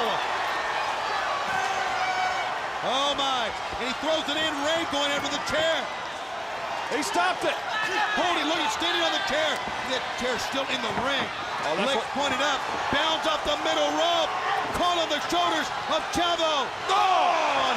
Nice show of power by Chavo Guerrero Jr. Pulled Rey all the way up with his neck muscles, with his leg muscle. Look how dangerous that chair is on the right of your screen, fans. The legs sticking up could impale someone. Now finally, Chavo gonna take advantage of the chair that he brought into the ring earlier on. Come on, this is not what it's about. This is about the best cruiserweight wrestler in the world. Not about a steel chair. He's propping up the chair. Jamie Tucker warning him to get the chair to the ring. And Chavo ignores the chair and comes back to what's left of Rey Mysterio Jr. is gonna know. Oh, he slid out in the nick of time. Where's he going? Rey Mysterio and Chavo Guerrero around the outside of the ring. Making him pursuing back in the ring, ducking low, spinning around between the ropes. Back body drop, now on the apron. Can you believe Rey Mysterio Jr. after everything can still do the spin through the top and middle ropes? An unbelievably difficult maneuver, executed to perfection. So dangerous, Rey up top, couldn't hold on to the ropes. Ropes are very slippery. He holds on now. Oh, goodness! He bounced off the floor from that Frankensteiner. Did you see Chavo bounce when he hit the floor? Rey stayed with it. It looked like the execution was a bit off, but he stayed with it like a true champion should. And Chavo literally bouncing off the floor here in Nashville. Execution is right. He almost killed the man is what he did. Holy smokes. And somehow Chavo is getting back up. That's how much the Cruiserweight Championship means to these athletes, willing to take that kind of risk. It's even more than that. The fact that Chavo is facing the man who redefined the cruiserweights in Rey Mysterio Jr. Arguably maybe the greatest cruiserweight champion ever. Chavo wants to dispel that right now. Headbutt, Rey sticking with it. New champion! No! What is it going to take for one of these men to put the other out, and one to become Cruiserweight Champion or to retain the Cruiserweight Championship. Ducking low and Lariat Ray. DDT! Oh, amazing a DDT! That may be the move, Tony. Rey Mysterio Jr. may be about to become Cruiserweight Champion. Chavo is doubly tough, though, there's no question. If you're a champion, wait a minute, if you're a champion, you can take it as well as dish it out. And it could be Bronco Buster time. Chavo, look at this. He's an open target, and Rey takes him for a ride. Look at the strain this puts on your back, your spine, and your neck. Especially the way Chavo is hung across that lower turnbuckle. And Chavo is still down. Rey Mysterio Jr. may smell victory here. Fans to their feet as he has the chair. What's Chavo looking for now? He's looking for that chair that Rey Mysterio Jr.'s got. Oh, he's got another one. Of course he does. The referee has relieved Rey Jr. of his chair. Chavo's got one outside. Rey, I don't think, sees it. Oh! He does now, if he's seeing anything at all. Chavo laying in wait. Nailed him. How smart can you be? That sickening thud. Oh! Diving in head first on Rey. Slingshot senton from the apron. Rey Jr., the lifeless form. If he hits the brainbuster, Tony! Oh, man! That may be the move. 1, 2, and 3. Oh! If it wasn't for the chair, I'm not so sure we'd have the same outcome. That is not selling him short. I think we'd still be going another 30 minutes if these men, if Chavo hadn't introduced that steel chair from the ringside area. What a matchup. I'd love to see a fair fight between these two.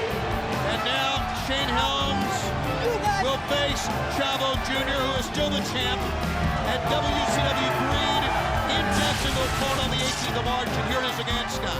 Rey Mysterio Jr. stayed with it. And look at this one. Snapped off the Frankensteiner, and Chavo bounced. You can see how he bounced across the floor, but talk about bouncing. Bounced a steel chair off of the head of Rey Jr. and then hit the brainbuster in the middle of the ring. That was all she wrote. Rey Jr. put up the good fight, but Chavo gets the dupe and keeps the Cruiserweight title. Let's send it backstage and check in with our commissioner. Adams. Brian, get out here. Glad to see you. Where the hell's my partner at? I don't know where your partner's at. I've been busy. I got a lot of commissioner duties. I gotta bump my match later in the card. So I need Chronic versus Totally Buff up right after Dustin and Steiner. I'm not doing a damn thing with my partner. What, think I'm stupid or something? You do what you want. Your match is next. What works out for you?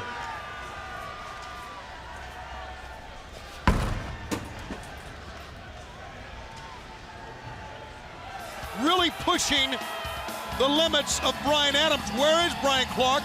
We saw him come into the ring, or to the arena, but we haven't seen him since. Coming up next, Dustin Rhodes and Rick Steiner for the U.S. Heavyweight Championship.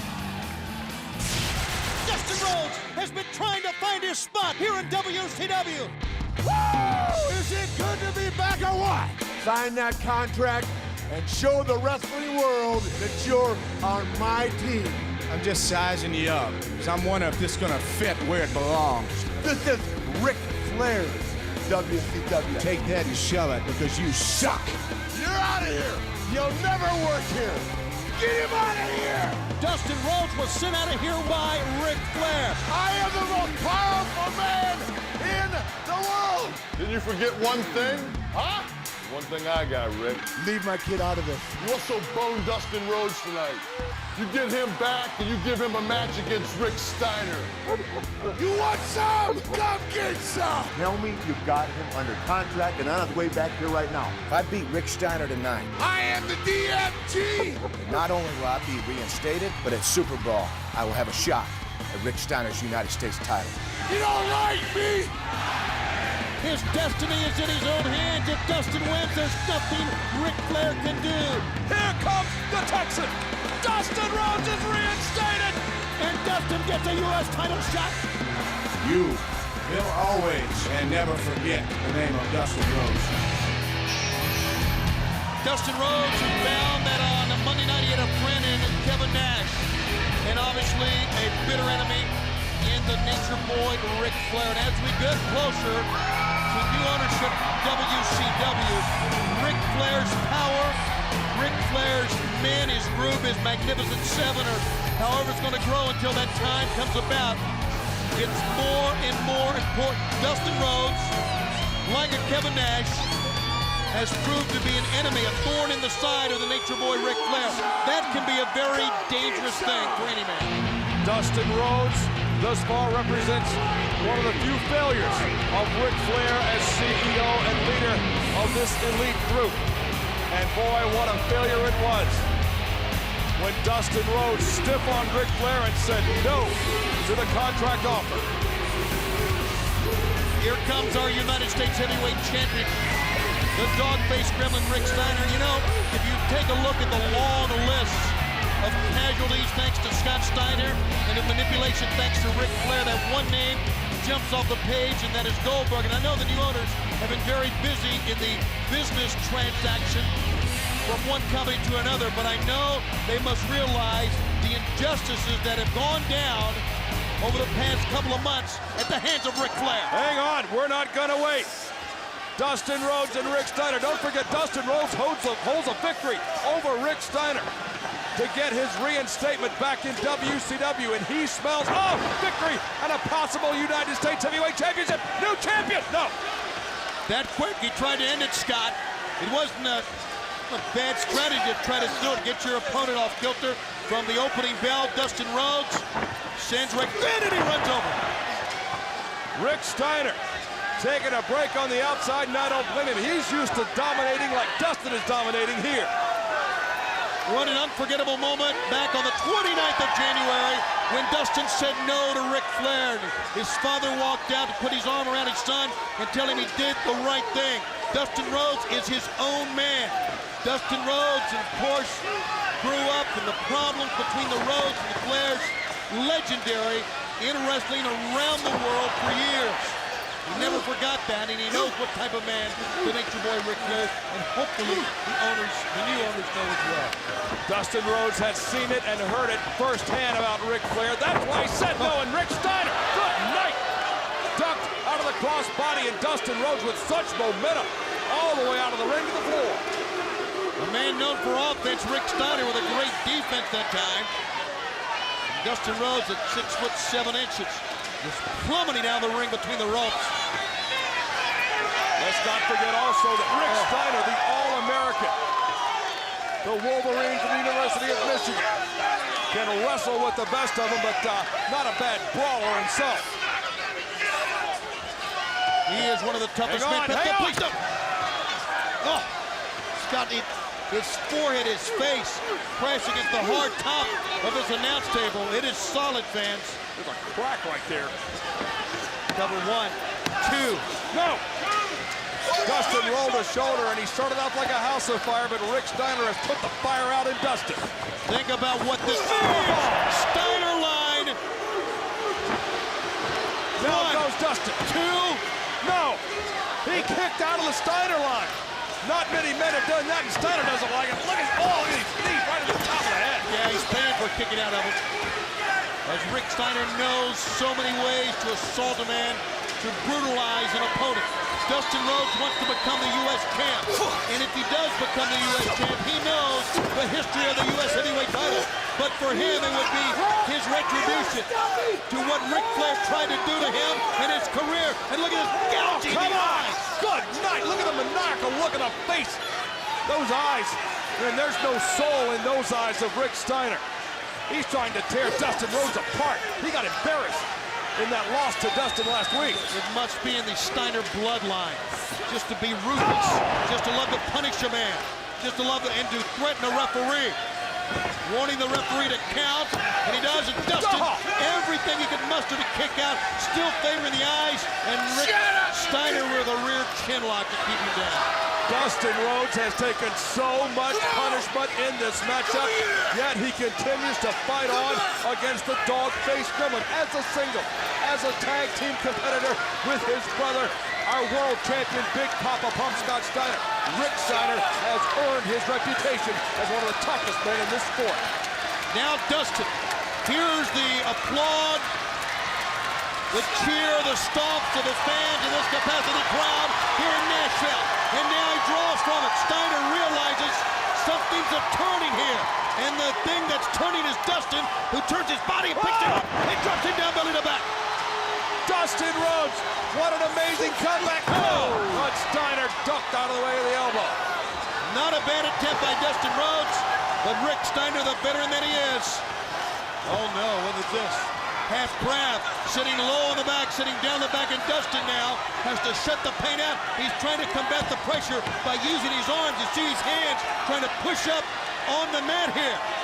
Classic submission wrestling maneuver by Rick Steiner that took him to the very top in Japan with New Japan Pro Wrestling with his brother Scott Steiner. They became IWGP Tag Team Champions many times over. Moves that were submissive in nature got them to the dance. Will it keep him the U.S. title tonight? Dustin trying to shut out the pain. You see the hands pushing up. Rick Steiner rethinking it and now driving the knee down. Maybe out of frustration, or maybe that's just the beginning of more punishment for Dustin. At 6 feet 7 inches tall, obviously towers over Rick Steiner. Steiner just equalizing that, neutralizing it by keeping him on the mat here. Just the point of the knee right into the shoulder. He's taking Dustin apart, not just physically, but he's taking his soul with each and every punch and kick in that ring.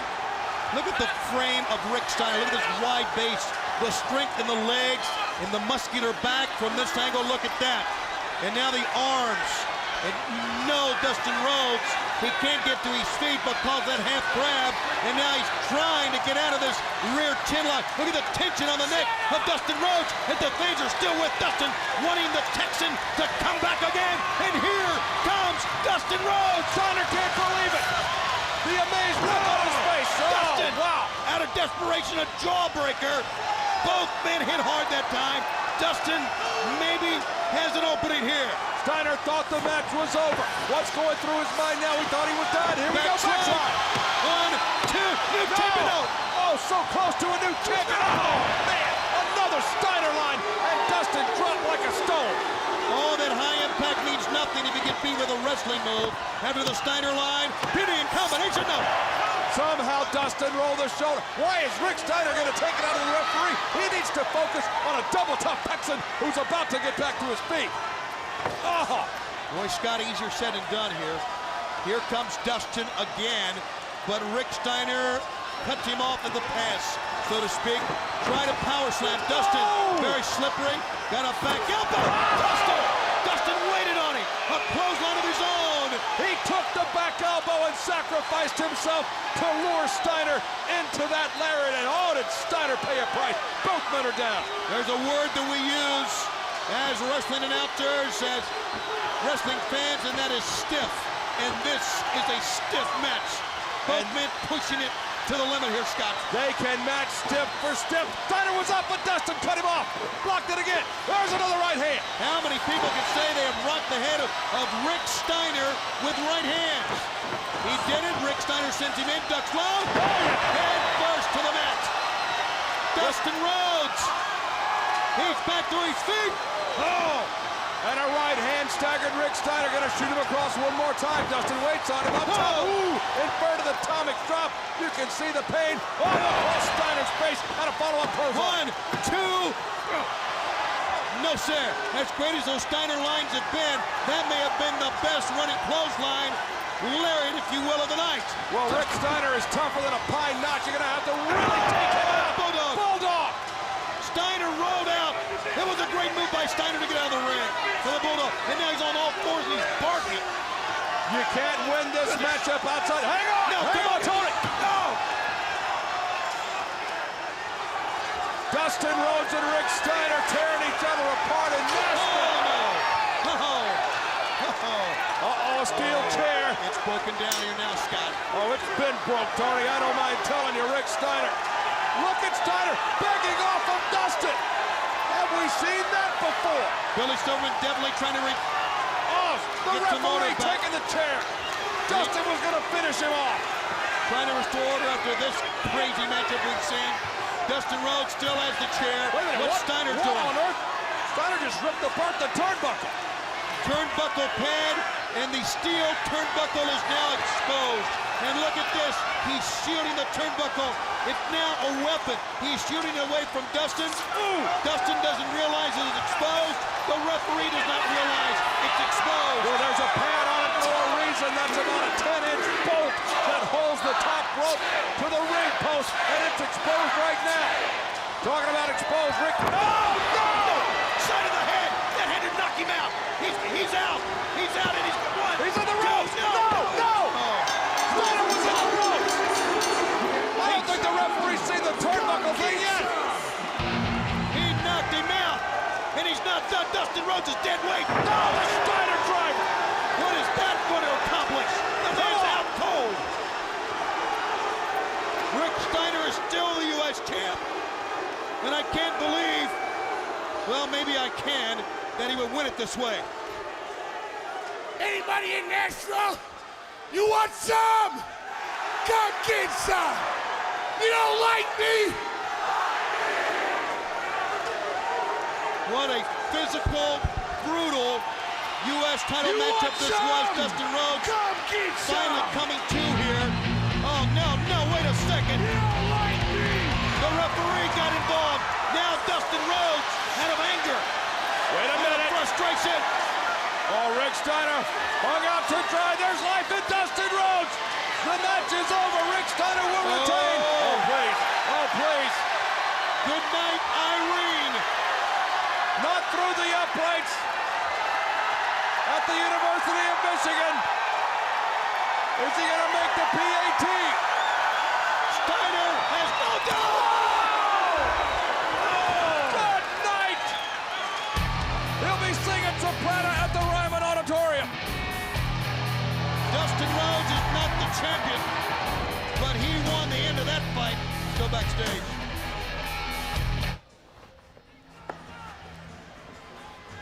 Lance, hey man, Commissioner, looking good today, buddy. You are buff, man. Listen, here's the deal. There's a couple things on my mind, really important. First of all, Dustin Rhodes, I want out of the building immediately. And I want every other one that's not on our team, after they lose, out of the building, right after their match. Number two, I need you to get word out that the match between Totally Buff and Chronic, the winner will receive a shot at the World Tag Team titles. All right. How about that, man? Consider it done. Go get it, Commissioner. You may be the best commissioner we've ever had here. Well, life is good in my WCW. Life is good. It's down to me and you, Cat. That Flair's gotten rid of just about everybody else, man. You got to get that commissionership back. Man, I got to do it, man. Who's Lance Storm? Nobody. Who's Lance Storm? Nobody. Who's the Cat? I'm the greatest. I'm the greatest, man. You jacked up? You jacked up? You jacked up? Get your hands off me. All right, we got it. You watch me. Some startling things, developments in the backstage area. Most notably, Dustin Rhodes is going to be escorted out of this building, and he joins Conan, who has now been taken away by Ric Flair. And the instruction to Lance Storm, have everybody not on our team removed after they lose. But what about just added to this matchup a stipulation by Ric Flair? The winning team, we're going to tag team title shot. A lot more at stake now. The game just got a lot more interesting.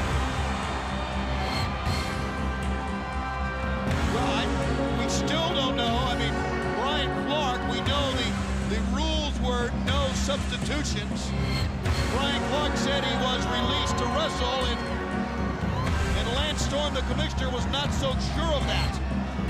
Made him go see a WCW physician backstage. I'm buff on the stuff. And as we heard from Brian Adams, he has no idea where Brian Clark is. But here we go. You heard what Ric Flair said. The winning team now, as he's just added a new stipulation, a new twist to this matchup, will get a shot of the Tag Team Championship at 3. And of course, as we know from early in the telecast fans, the World Tag Team Champions are still the team of Sean O'Haire and Chuck Palumbo. You know, I think about Ric Flair and his relationship with Totally Buff. This Tag Team Championship title shot situation may not be a surprise to Lex Luger and Buff Bagwell. May have been discussed over at Feud WCW HQ. Part of Ric Flair's growing legion of men that cements his power, that makes it very difficult for new owners, I'm sure, when they do take over, to put Ric Flair on the outside, who have too many friends, have too much power. Is this the most incredible looking tag team, the best built tag team of all time in professional wrestling? Bar none.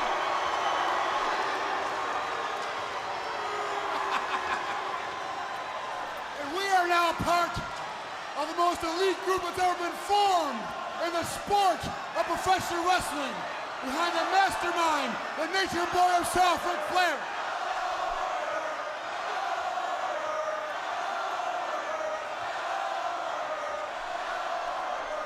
Goldberg's not here anymore! We put him out! He's fired! Fired! Fired! Fired! He's gone! Railroaded.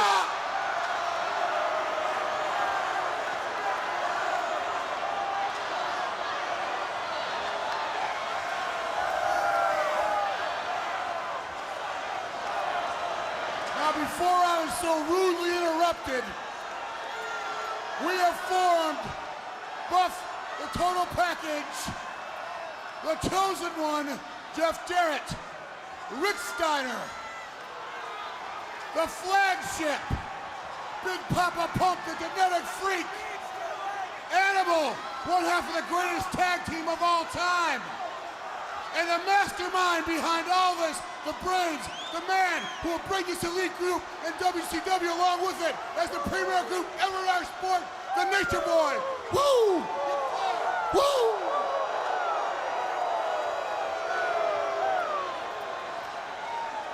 If you don't like it, get used to it, because it's happening right before your very eyes.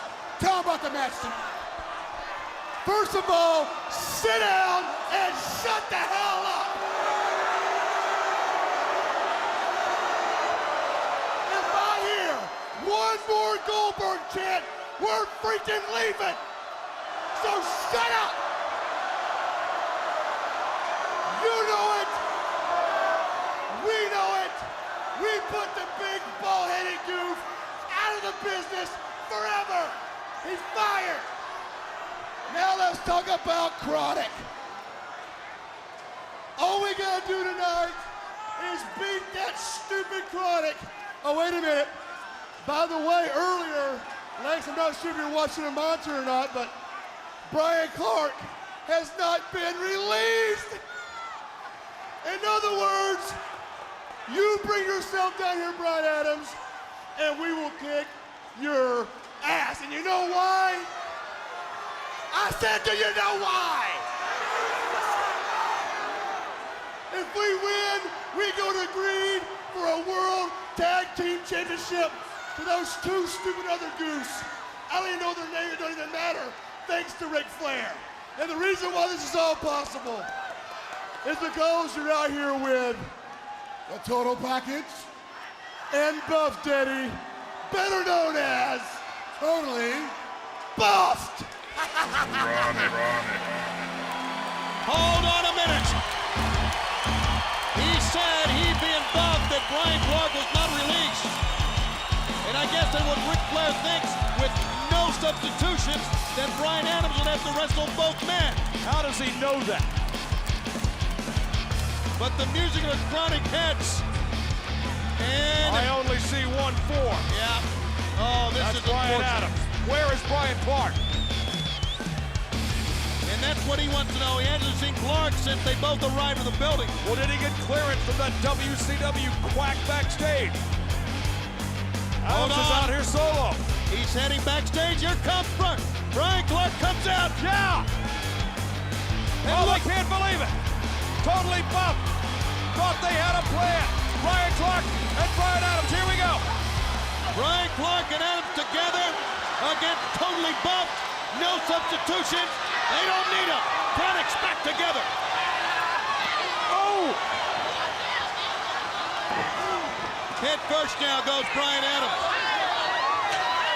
We're going to get Brian Clark on the outside. Adams on the inside. Oh! Man! Bagwell Bagwell just wiped out Clark with a steel chair. Clark is down, face down. Brian Clark severely injured by Road Warrior Animal a couple of weeks ago with a steel chair. Bagwell just wiped out Brian Clark again. And Adams right now, Scott, is alone anyway. He had a concussion. He had his head split open by Road Warrior Animal. Cover 1-2 and a double team. And Brian Clark, maybe he shouldn't have come into the ring. There you see Brian Clark at ringside still down. Whether he's medically cleared or not by that quack brought in by Ric Flair, he's not cleared now. I don't think it matters if he's medically cleared or not. He is in no shape, obviously, to continue. He may have had his head opened up again, but now double DDT. But Brian Adams by himself is not done. Oh, he was going for the full Nelson slam and cut off as you see Clark still down. A shot at the tag team titles awaits the winning team, but one half of one team is unconscious on the floor outside the ring.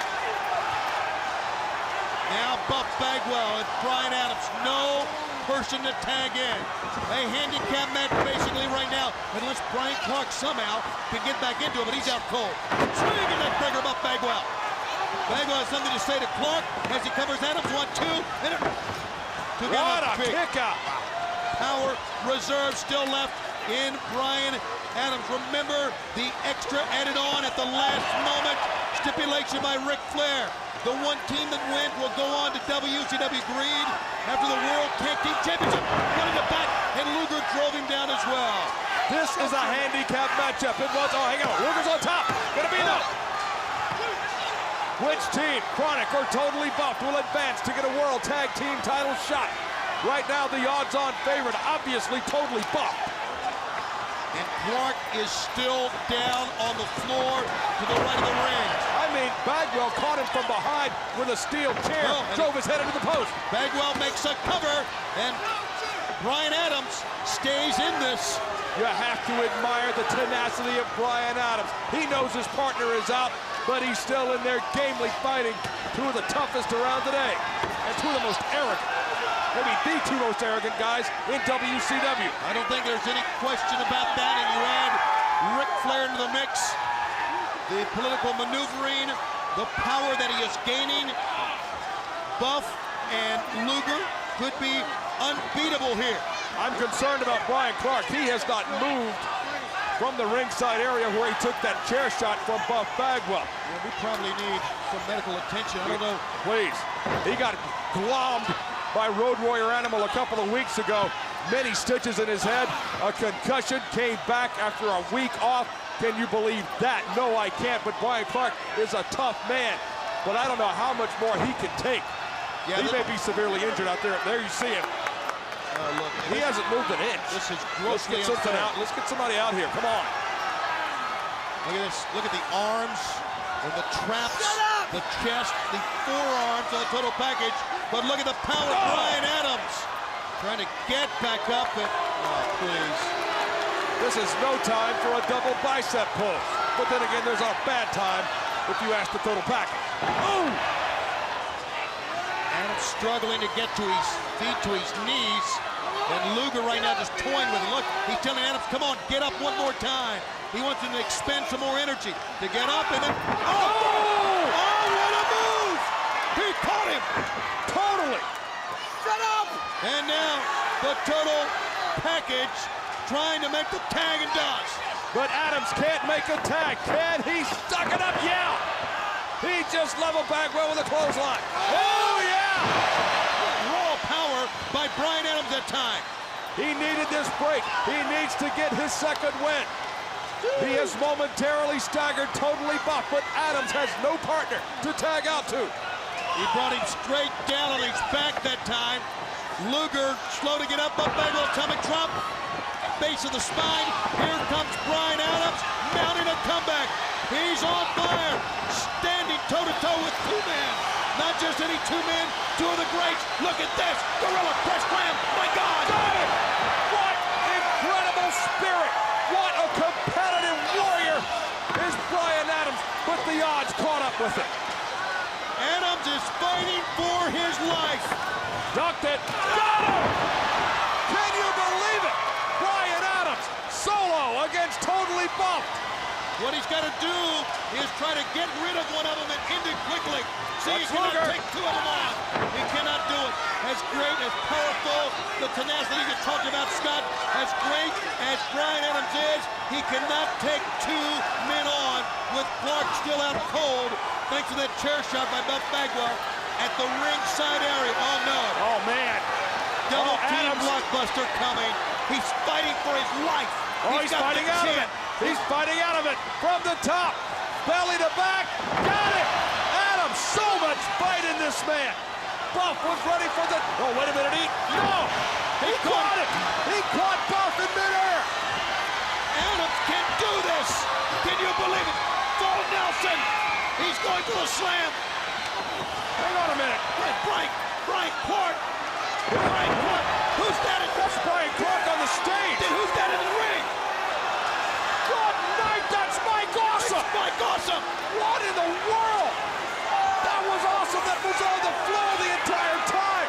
The real Brian Clark there. You see him on the ramp. Is injured. Look at his shirt. Looks like he's been attacked. Meanwhile, Brian Adams is in the grasp of the torture rack.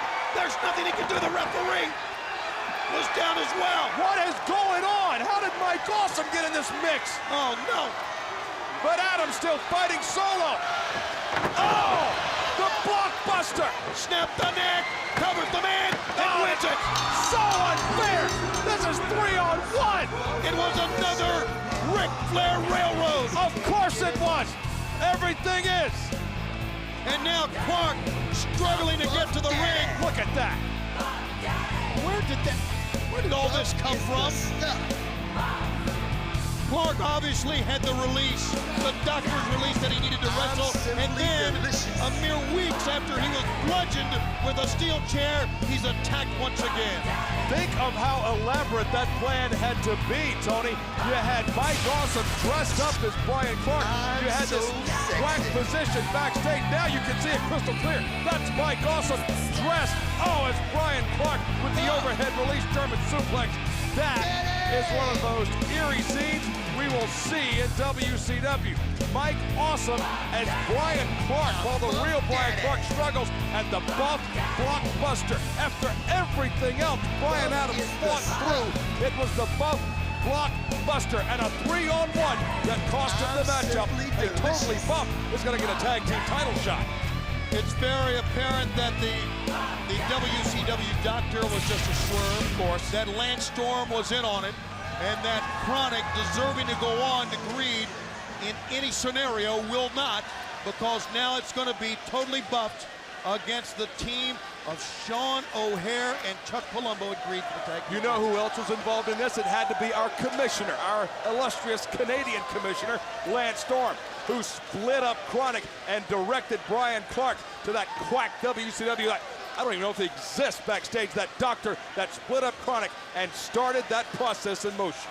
Speaking of Commissioner Scott, coming up next, the battle to see who will be the commissioner of WCW. It's Lance Storm, but if the Cat can win, defeat Lance Storm here, then at midnight tonight, the Cat will become the new commissioner of WCW.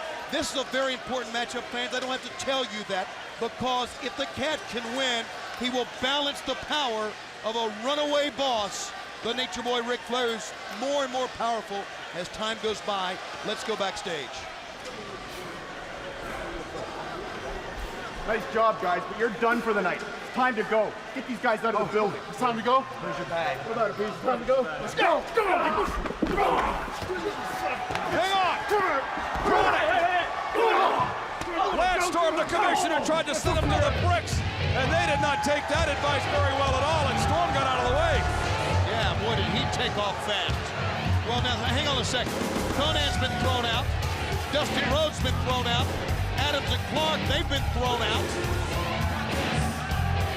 Am I reading too much into this or what? I don't think you can read too much into anything Ric Flair does.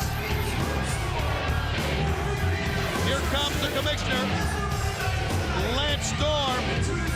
Of course, we'll take you back to Monday thanks to Mike Sanders, a special referee, and the Canadian Maple Leaf. Look how quickly Sanders called the bell. We talked about Goldberg being railroaded by Flair. Here's another man who was railroaded. He didn't even know he was about to wrestle the Cat. Tony, during that informed that Chronic now officially has left the building, escorted by all of WCW security and the police. If I They're can be gone. serious for a minute.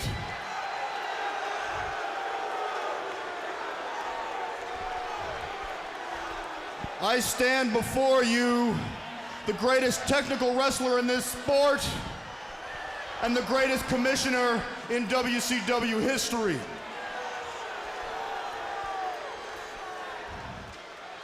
Because I'm from Calgary, Alberta, Canada. I was born to wrestle, bred to win, and destined to lead. It takes a true Canadian to run this company, and there's nothing you or the Cat can do about it. Don't blame Canada, blame yourself. All rise for the playing of the Canadian national anthem. Turn that crap off!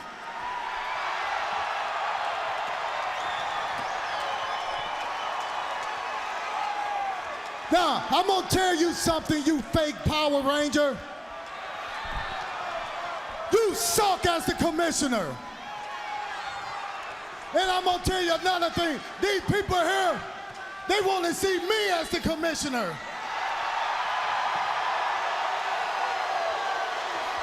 And you know what? There's no damn way I'm gonna let these people down tonight because you had to kill me in this ring to beat me. So I'm gonna tell you something, Mr. Power Ranger. I want some people in here to make a phone call for me, and I want somebody to call my mama. Hey, maybe hey, wait a minute, maybe you don't believe me. We'll let the people here tell you, who do you want as the commissioner? And Lance Storm, you suck as the commissioner, so I'm gonna show you just how great I am. If the Cat can win this thing effective midnight tonight, he'll take over. And I know the fans want the Cat as commissioner. And Scott, I think we need the Cat as a commissioner, like we said earlier, to balance out this runaway power from the boss, Ric Flair. I think his mom is going to need more than one phone line after that. Who will run WCW as the commissioner following this matchup at midnight tonight? Will it be Lance Storm or will it be the Cat in the corner office? So many big things, so many titles on the line. Of course, you're watching a title that has nothing to do with a title bout around the waist. It has a lot to do with, hopefully, if the Cat can survive, can win, balancing out the power. And I know the Cat is very motivated, Scott. If you go back, we saw the footage about how he lost the commissionership on Monday night. The Cat became very familiar with being commissioner of World Championship Wrestling. He enjoyed the trappings that came with the power of the commissioner's office, but on top of everything else, he was the one power force that could stand in the way of the Ric Flair juggernaut. Right now, Lance Storm is the commissioner, and quite frankly, there's nothing standing in the way of Ric Flair and absolute power in WCW. We must tell you, as we know, Dustin's gone. Conan's been taken out. As you said, Chronic now escorted out of the building. We still have not seen Kevin Nash here, and he is not too far away now from having to face Scott Steiner for the WCW title. Drop toe hold. Oh, man! Spinning heel kick, or back kick rather, and I mean he rattled Lance Storm. I think it goes without saying that Chronic did not leave on their own accord. I'm told that it took the entire WCW security force, as well as some of Nashville's finest, to get Chronic out of the building. Chronic gone. Conan gone. Dustin Rhodes gone. What is going on here tonight here at Super Brawl? And where is Kevin Nash? My goodness. The injury may prevent him from... That's unfathomable. Oh, no! He went airborne that time, Scott, before he hit the steel. Landed right on the guardrail, and Lance Storm and the Cat doing battle for the commissionership. Emotions at a fever pitch in Nashville, Tennessee. Punctuated by slaps to the back of the head to get the Cat unhinged. Trying to standing on the back of the neck of the cat while he jaws at the fence. That's our commissioner. That's the man who makes the matches. Please. Oh, what was that? Cat looked like he came up with a bottle of water, a cup of beverage. Oh, look at that. Got the camera cape in the face, and now Mickey J telling the cat to get it back in the ring, and Mickey is right. If he wants to be the commissioner of Midnight tonight, he's got to win it in the ring. What incredible pressure on the cat. Carrying the wishes, the hopes of the entire locker room. Wait a minute, the cat. No, look at the cat. Oh, that knee is not meant to bend that way. Oh, the cat may be injured now. The knee that has been surgically repaired. He has not gone through his career as a tournament karate fighter, nor as a competitor in WCW without the knee injuries. He's favoring that knee in a bad, bad way. Storm has obviously done his homework. Oh! The cat looking for a breather, did not get it. Storm is hammering the cat. Might be trying to hyperextend that knee or even break it again. Oh, Storm. Give Lance Storm credit. As technically sound as anybody in WCW, has done his homework and knows where the one weakness on the cat is. It's in that right knee. And the homework of Lance Storm can go back only as far really as Wednesday night on Thunder when it was Mike Awesome who took the cat apart. And what did he work on? He worked on the leg, the knee of the cat. So the game plan of Lance Storm began on Wednesday. And look how his knee is bent, his leg is bent back. It's almost as if his heel is touching his rear end here. The cat is not going to let the commissioner slip through his hands that easily. He wants that corner off his back, but more importantly, he wants to be a thorn in the side of Ric Flair. Team Canada with a sound game plan. The cat knowing that, remember, Wednesday couldn't put any weight on the leg, and now the same thing surfaces here, but the cat holding on for dear life, one leg and all. Oh no! Life number 2 was a fire, but Lance Storm once again to the right knee. The cat in pain, but he cannot get away from Lance Storm. The cat is still down. Lance Storm, oh, look at this. Just paintbrushing him in the middle of the ring. That's not going to sit well with the cat. Pulled him down. What a takedown, and there go the forearms. But Storm again with the cheap shot right in the eye. You know, Scott, one would think it would behoove the cat to try to get a pin quickly. Not to try to stay in here and brawl. Get this thing over with quickly. Let's see if the cat can maybe roll him up, slip something in. Maybe a mistake by Lance Storm will give the cat. Look at this! There's the mistake! Oh. He took his eye off the cat for one split second, and the cat took advantage. The cat still favoring that right leg. He's in. Lance Storm falls. 1, 2, no. The right knee gave out. The cat tried the power slam, and Storm shifted his weight. The knee couldn't hold. Cat so prolific using the feet, kicks, thrust kicks, heel kicks. But now when he cannot stand, his major offensive weapon is gone. No! Wrap that right knee around the ring post twice.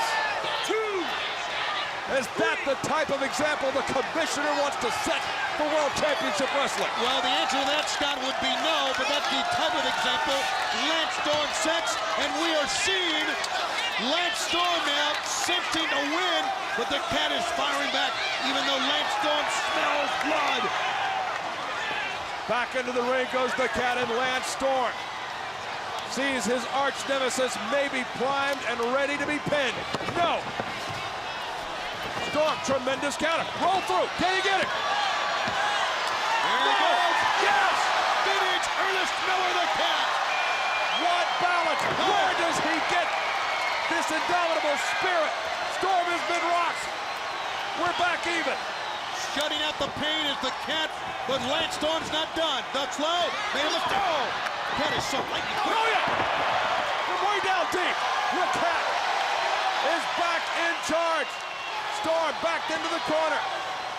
The commissioner's job slipping through his fingers. Tried to feline caught him. Oh, leg sweep taken down. Maple Leaf, Maple Leaf. The Maple Leaf.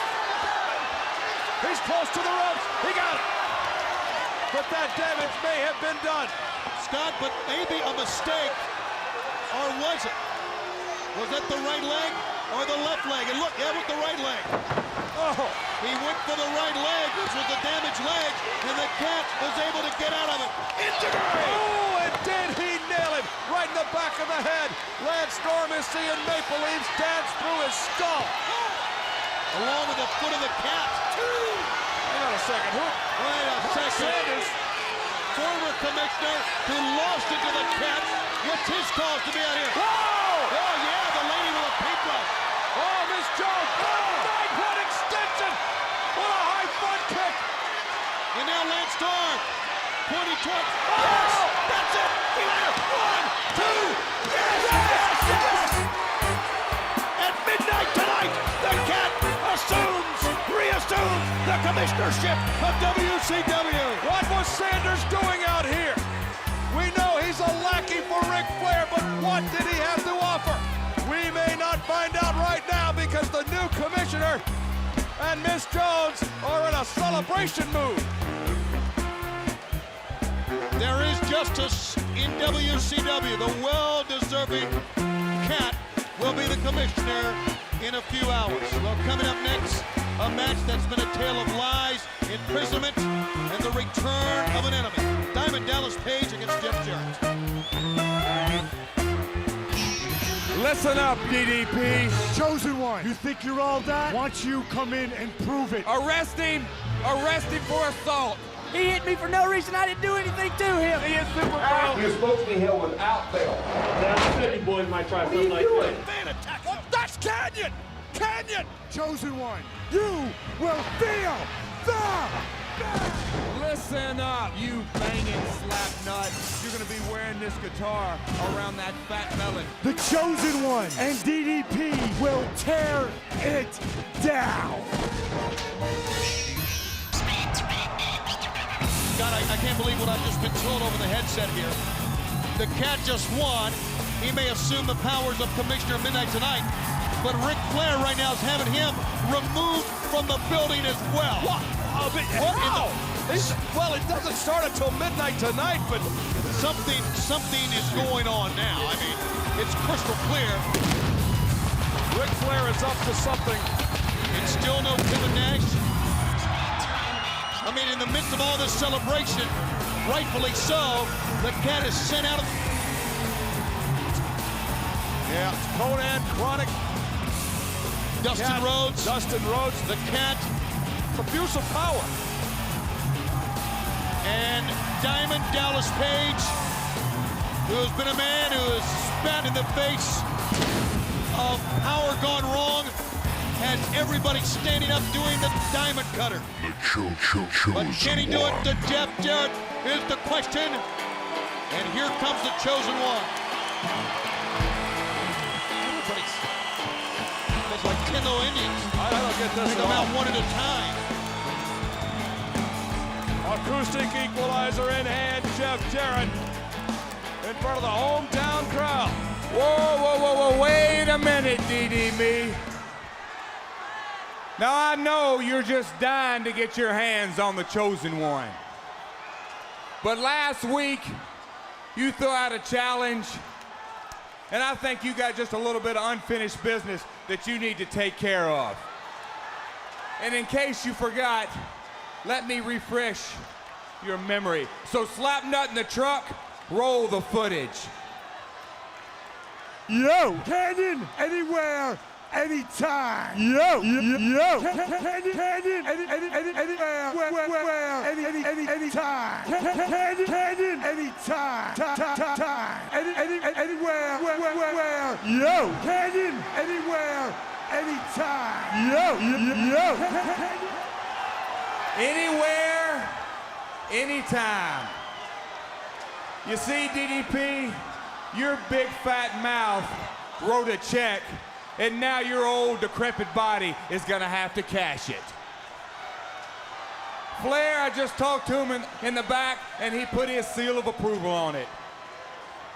So Chris Canyon, I want you to come on out here right now, because I want you to make Dallas Page feel the bang. Now hit his music.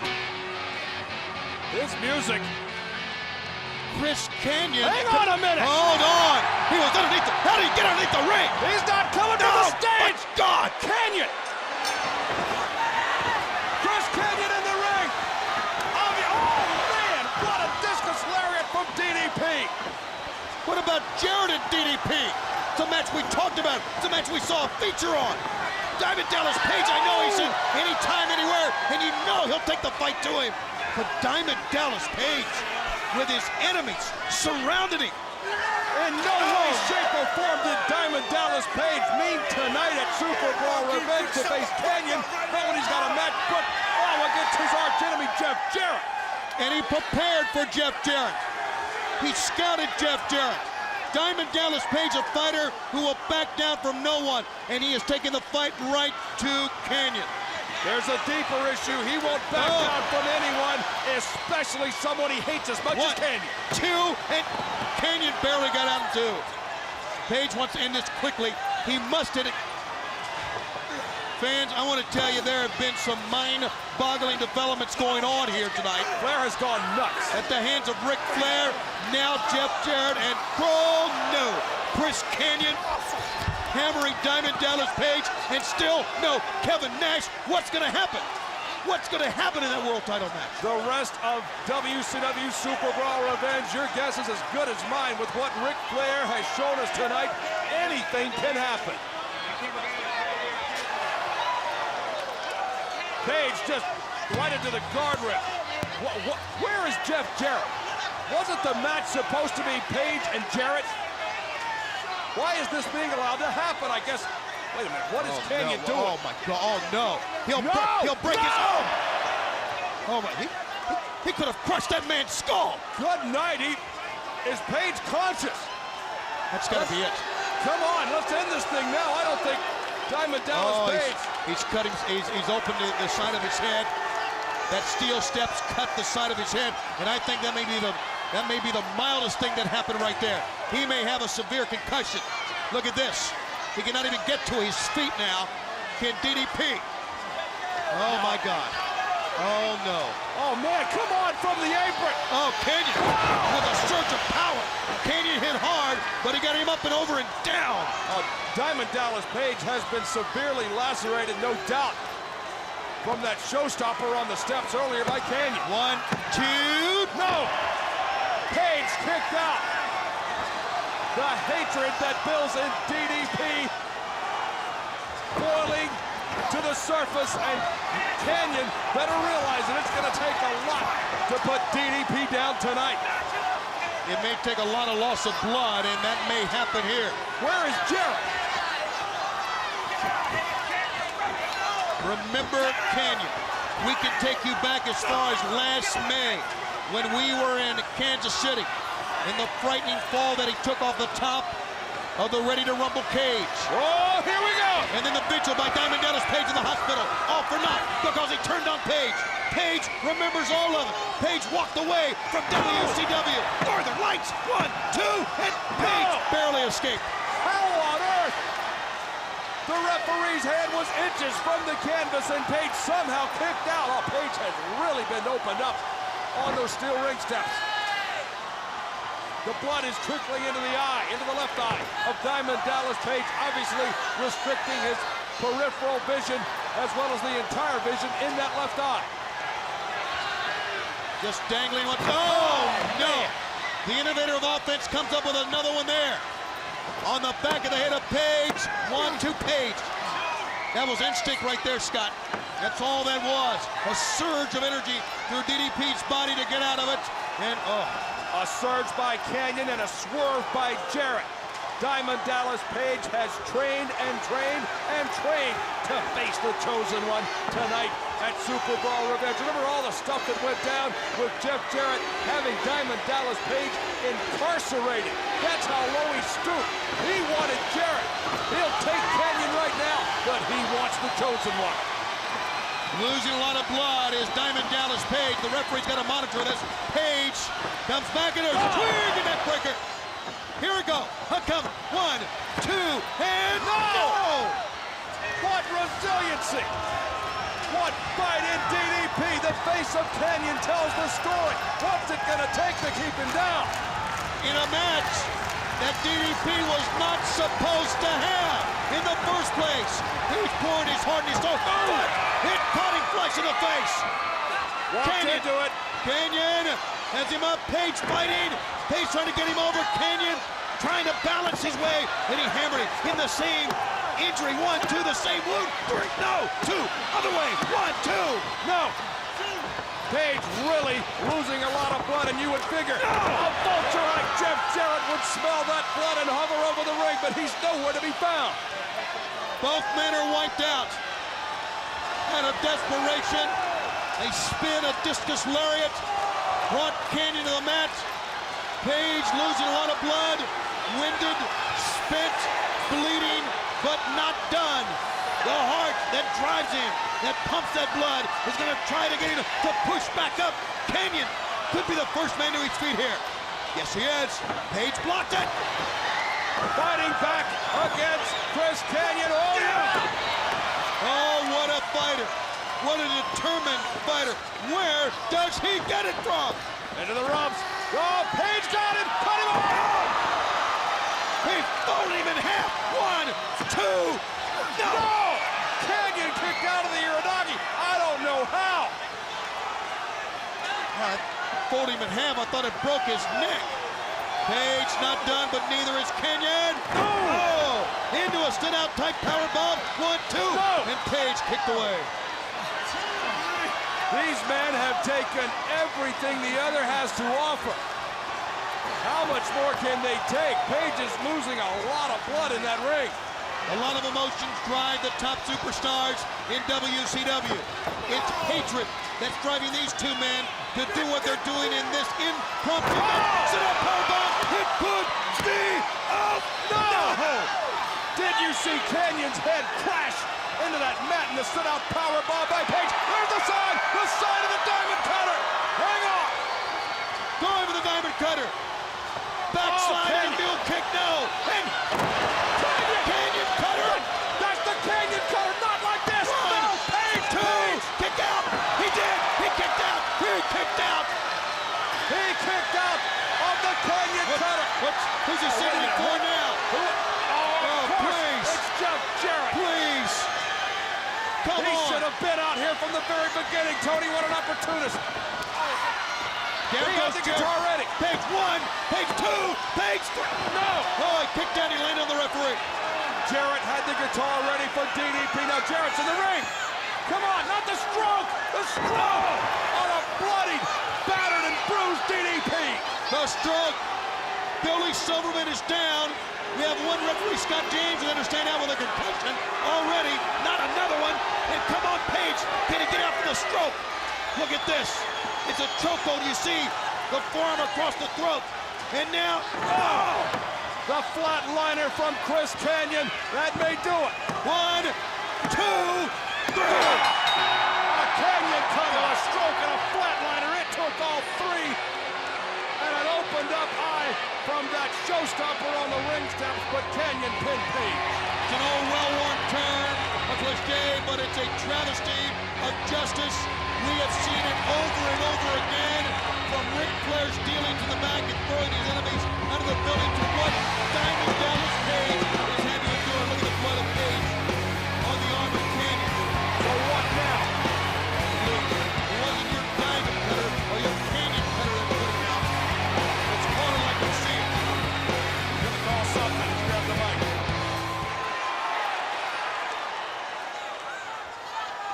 Damn, I'm good.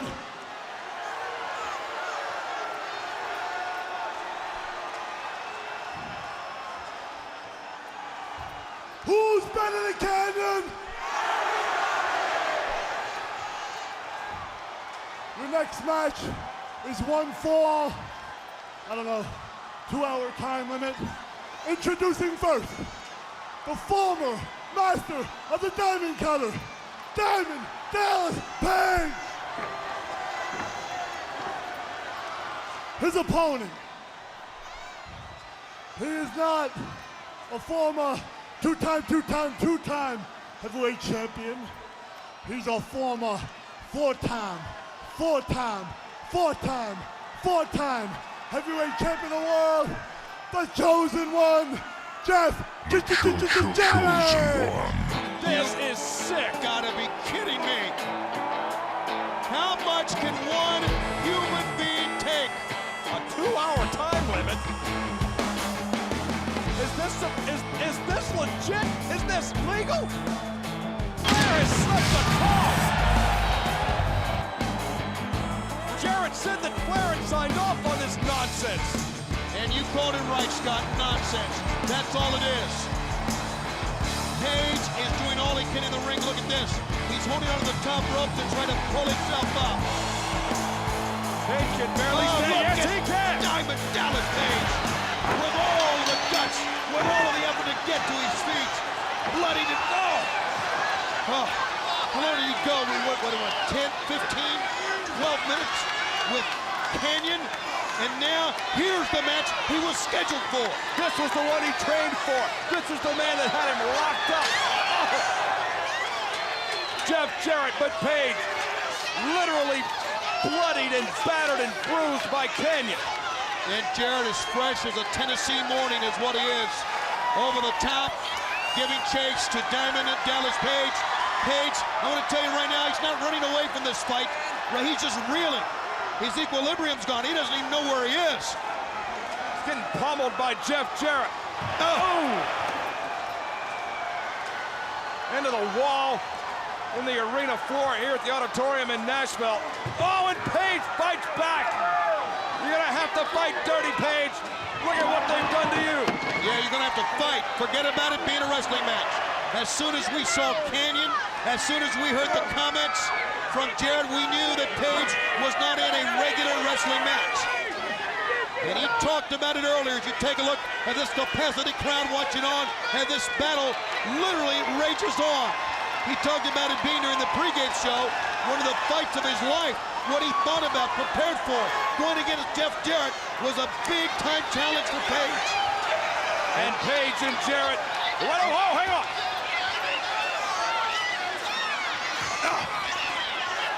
Now, oh no, up on the table.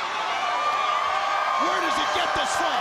What is driving Diamond Dallas Page to even stand on his own 2 feet? Now Let what? go! We'll stay with this as long as we can, Tony, but he just hit a DDT on Jeff Jarrett on our broadcast table, and they're back on top. This is an amazing story. Can you believe what we're seeing here? He's standing up. He's trying to Diamond cut him on the table. Jarrett shoved off. Whoa, Tony, hang on. Wide into the lap of my broadcast colleague, Tony Schiavone, Diamond Dallas Page.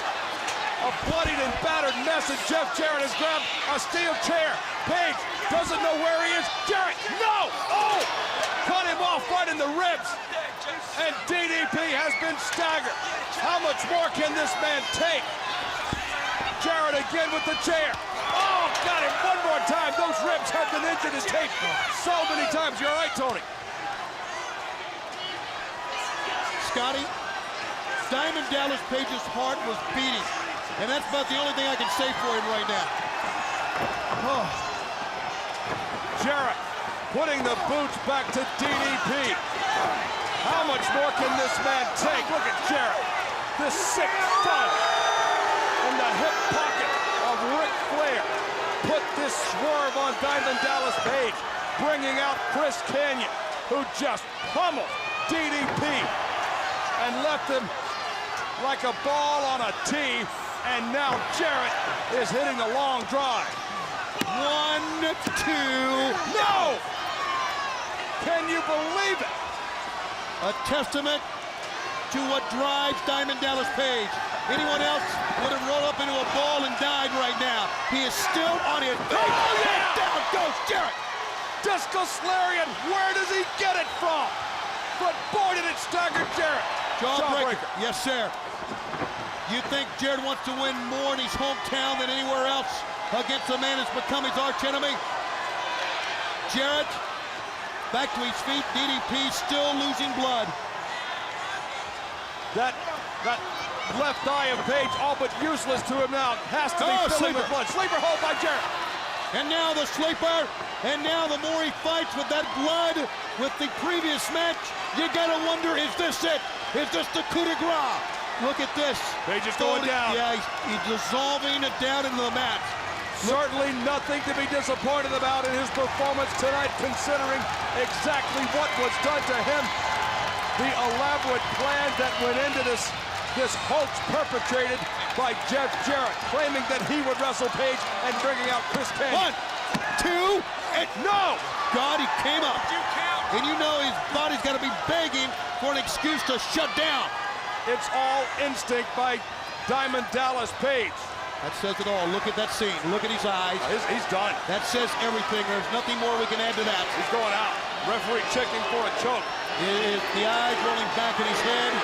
I don't know if he's saying a prayer there or not. It's Diamond Dallas Page. But Diamond Dallas Page, his hand is up. And my goodness, would you look at this guy fight? Can you believe it? Where in the world is this coming from?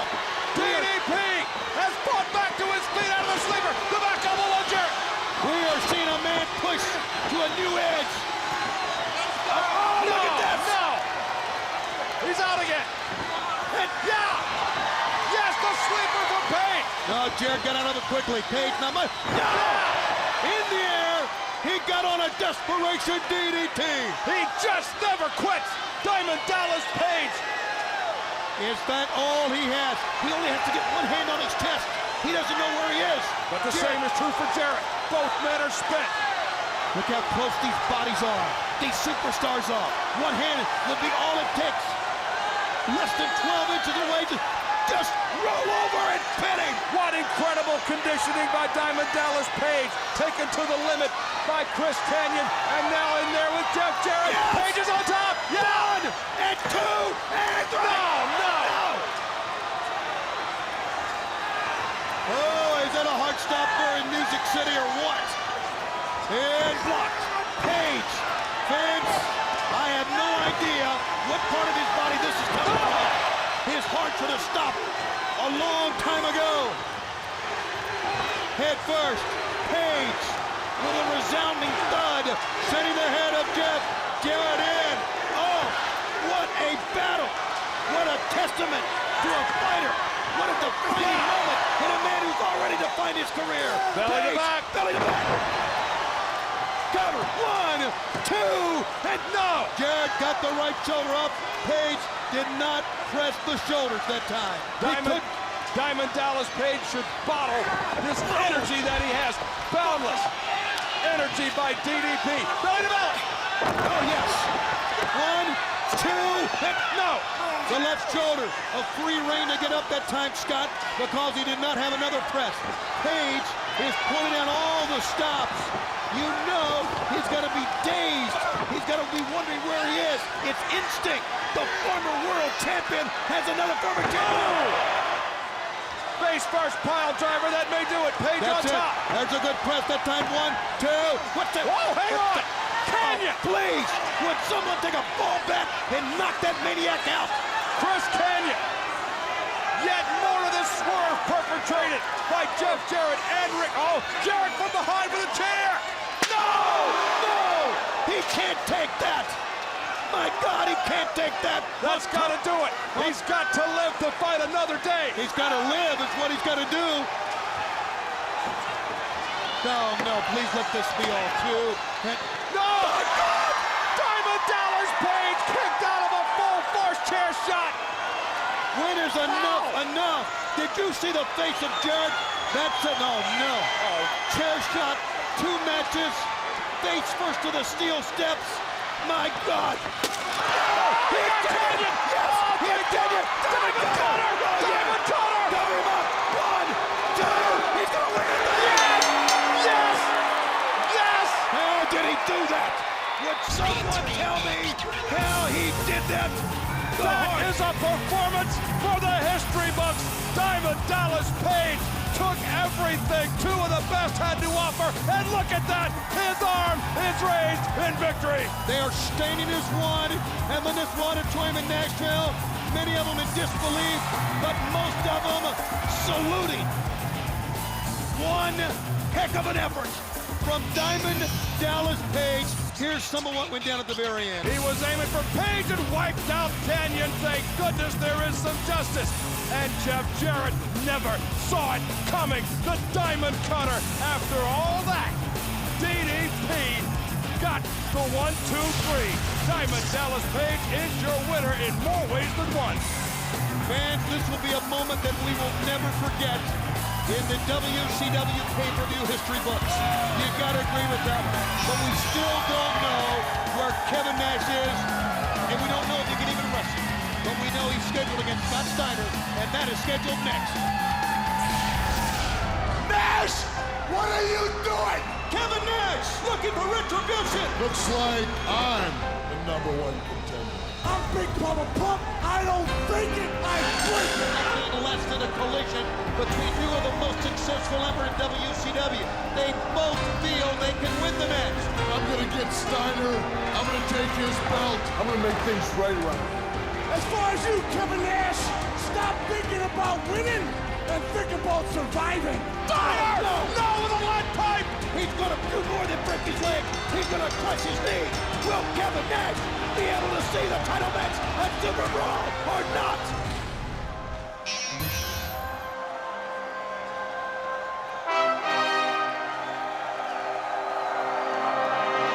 We saw earlier tonight an envelope by Ric Flair. Are we gonna find out what's in the envelope? Flair has taken his enemies, he's thrown them out of the arena. And here comes the boss, unannounced. We have no idea what's going to happen next. Because, first of all, we don't know about Kevin Nash. We only know what we have seen, what we witnessed, and it was a horrific sight of what happened to him on Monday. And what did Ric Flair have in that envelope? He showed to Scott Steiner earlier on. He said it would be a great night based on what was in that envelope. I have no idea what it is. And Ric Flair's not talking. It is a shame. It is a travesty what Ric Flair has become. What's going over here?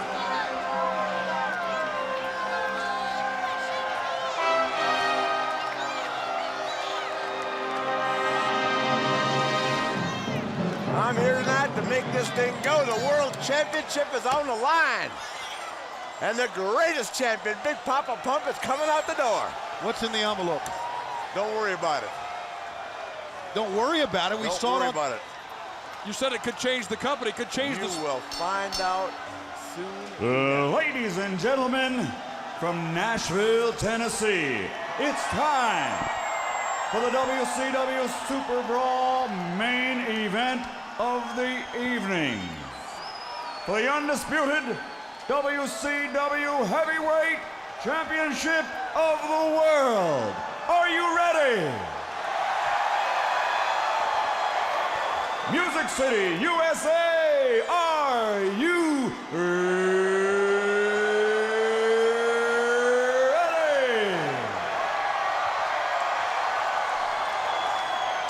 For the thousands in attendance and the millions watching around the world, from Nashville, Tennessee, let's get ready to rumble! I don't think there's any question we have been rumbling all night. And if the world champion comes out, Ric Flair, never before have you orchestrated anything like this. As we are in the midst of new ownership taking over, I guess you feel that you are as powerful as you've ever been. Ladies and gentlemen, now making his entrance to the ring, he is entering in the company of his I'm Ric favorite Flair. freak, I'm the CEO. I'm the boss. This is my WCW. He stands at 6 feet 2 inches and weighs 200. Well, here comes the world champion. And that championship belt has never looked better, brother.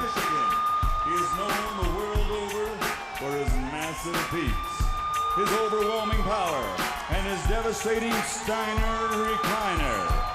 Another thing he is well known for is his record for destroying the careers of some of the greatest names in wrestling history. Men such as Sid Vicious, Booker T, and Sting, to name a few. All of them, as of this date, have disappeared since facing this force of destruction. Ladies and gentlemen, presenting the King of Freaks and Peaks, the undisputed WCW Heavyweight Champion of the World, Big Papa. Hey guys, let's stand up and cheer the world champion. Come on, you like to work on here? Yeah, you're darn right I do. Do you really think I need you to come out here and tell me how great I am? Get the hell out of here. Okay, boys, you can sit down. The champ is talking.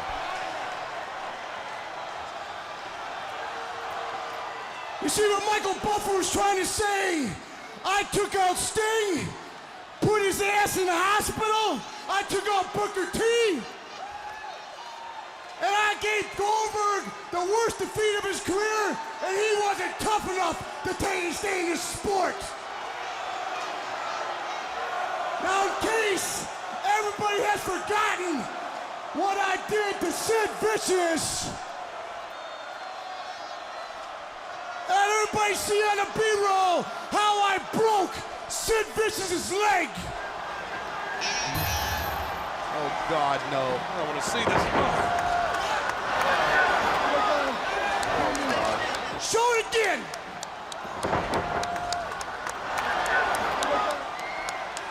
Now I ask you, who is the man? Gentlemen, let's stand again. Now last Monday night on Nitro, I hit Kevin Nash with a pipe, again. and he cried like a little bitch. He left the arena in an ambulance, and nobody has seen him since. Kevin Nash, I guess you're not so stupid. But you see, you're not gonna get away with it that easy, because my boss, the leader of the new WCW, Ric Flair, the CEO, thought that you would be chickening out, would be too afraid to show up tonight. So Slick Rick, come on up here and show and tell Kevin Nash what's gonna happen tonight if he doesn't show up.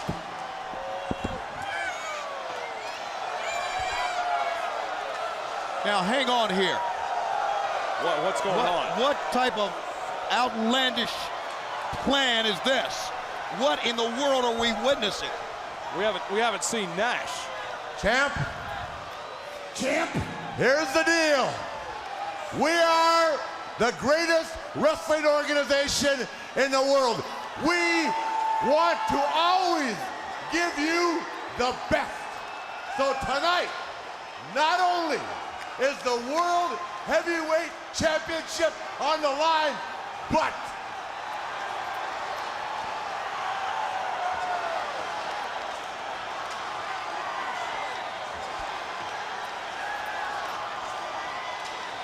the loser of this match tonight, this is the magnitude, this is how big this is.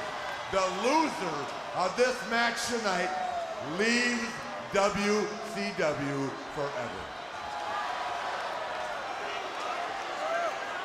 And that is what you call high-style promoting. The biggest and the best. Champ, I'll be over here doing the color, brother. All right. You see, Kevin Nash, you might have thought you were pretty slick, being a little scared not showing up tonight, but you're not only gonna lose the match, you're out of WCW. Hey, referee, start counting. The champ's ready to go. Start counting.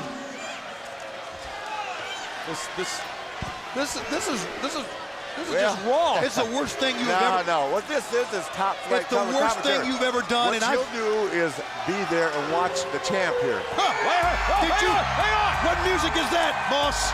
Do you hear what I hear? Yeah, I hear that. I don't know what it is either. It's Kevin Nash's theme. Who's playing that in the truck? Well, no idea. Vince, I don't know. We're playing that in an era of uncertainty. Look at that. He's here. Look at your monitor. Do you see what we see? Kevin Nash is being wheeled out. Oh, look at that left leg. He's just was broken last Monday night. You know, he's crazy. You don't want to mess with Steiner. He's hurt. He doesn't want to mess with Steiner. That's not going to stop him. What could Nash be thinking about? You know what, Kevin Nash? You come out here and try to get the sympathy of the people, but you don't get my sympathy at all. You are very smart.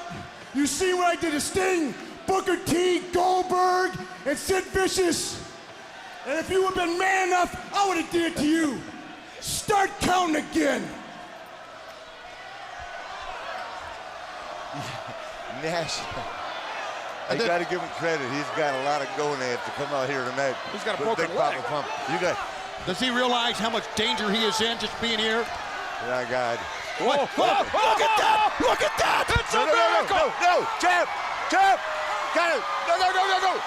No! Right there! It's a gimmick leg! No! Oh, he just wiped him out with the belt! The bell sounds! Kevin Nash lives! Well, I guess I wasn't as hurt as I appeared. Make the count. Wait a, he's going 1, 2, 3. New champion! New champion! Steiner's gone! Steiner's gone! No! New champion! No! Kevin Nash is just like that! He's gone! He's gone! Kevin's the champion! Steiner's gone! No! Your flagship's done!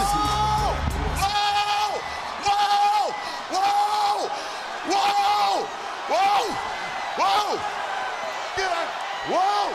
Stop! Nash! This is a 2 out of 3 fall match. What? No disqualification. What is it? It is a 2 out of 3 fall match. I forgot to say that. It's a 2 out of 3 fall match. Come on, champ, get up. 2 out of 3 fall. No DQ. Have you flipped? Shut up. You have flipped. Look, DDP. He's the only one left. DDP. He just heard what went down. Ric Flair, you're right. Wait a minute. Totally buffed. Wait a minute, what are they doing? He's the only man left that can help out here.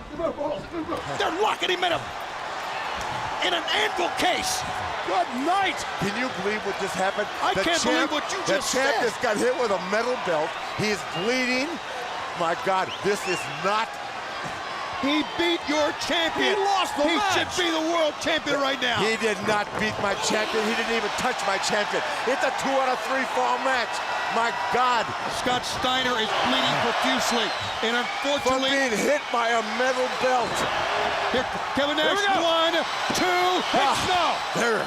Kevin Nash leading 1 fall to none. Can you imagine what Kevin? The tide is turning. Can you imagine what Kevin Nash has had to go through to get to this match? He earned it once, you took it away from him. He had to earn it against 2 guys, and now you took away his world title win. Tony Schiavone, would you like me to be doing the color and your play-by-play as well? Do you want to be gone? Keep your mouth shut. Follow the match. Don't be talking to me. All right, fans, I'm sorry, but I've got to listen to the man who's in charge right now. Yeah, you have to. That's You're right. So you Scott, like working here. Come on, Hudson, start talking. Let's call the match. Oh!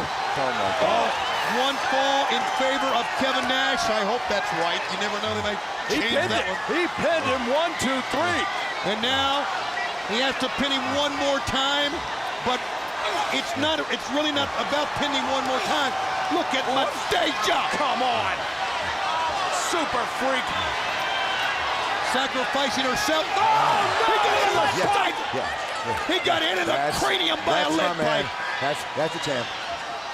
Yeah, you guys are not out to win a match. He has regained his composure, as you can see, as all great champions do. Now he's under control. The match is in his hands. Kevin Nash isn't moving. He's dead weight. He got wiped out. Making a false count anywhere. One more thing, referee. I forgot. Falls count anywhere in the building. Now get down there and count. We heard Scott Steiner tell him that. Fall. Forgot. 1, 2, 3. All right. That's God, ludicrous. I keep forgetting something. So I guess it's all even now, one apiece. You got a cage. First of all, the first fall didn't count. What? Why? Why? You're asking the CEO? I Yeah, you're told you asking this guys guy why? to do the color and do the... Can I say one more thing? no. I hope the new owners are watching this. Look at, Kevin Goldberg. Nash. He's got brass knuckles. He's got brass He knuckles. just wore out Kevin Nash with a pair of brass knuckles. And this is all legal because of the The CEO. crowd is roaring in favor of our champion. You know, before what all went down on Monday, the uncertainty, we had anticipated a phenomenal world title bout, Scotty, but unfortunately this has been just like Goldberg was, railroaded out of here. What has gotten into Rick Flair? You sit home, Conan and Chronic and Dustin and the Cat, they're all gone. You sent them out of here. Look at Nash. He has been opened up. He is bloody. And Scott Steiner, Big Papa Pump, using the nuts in the forehead. And now, drop those.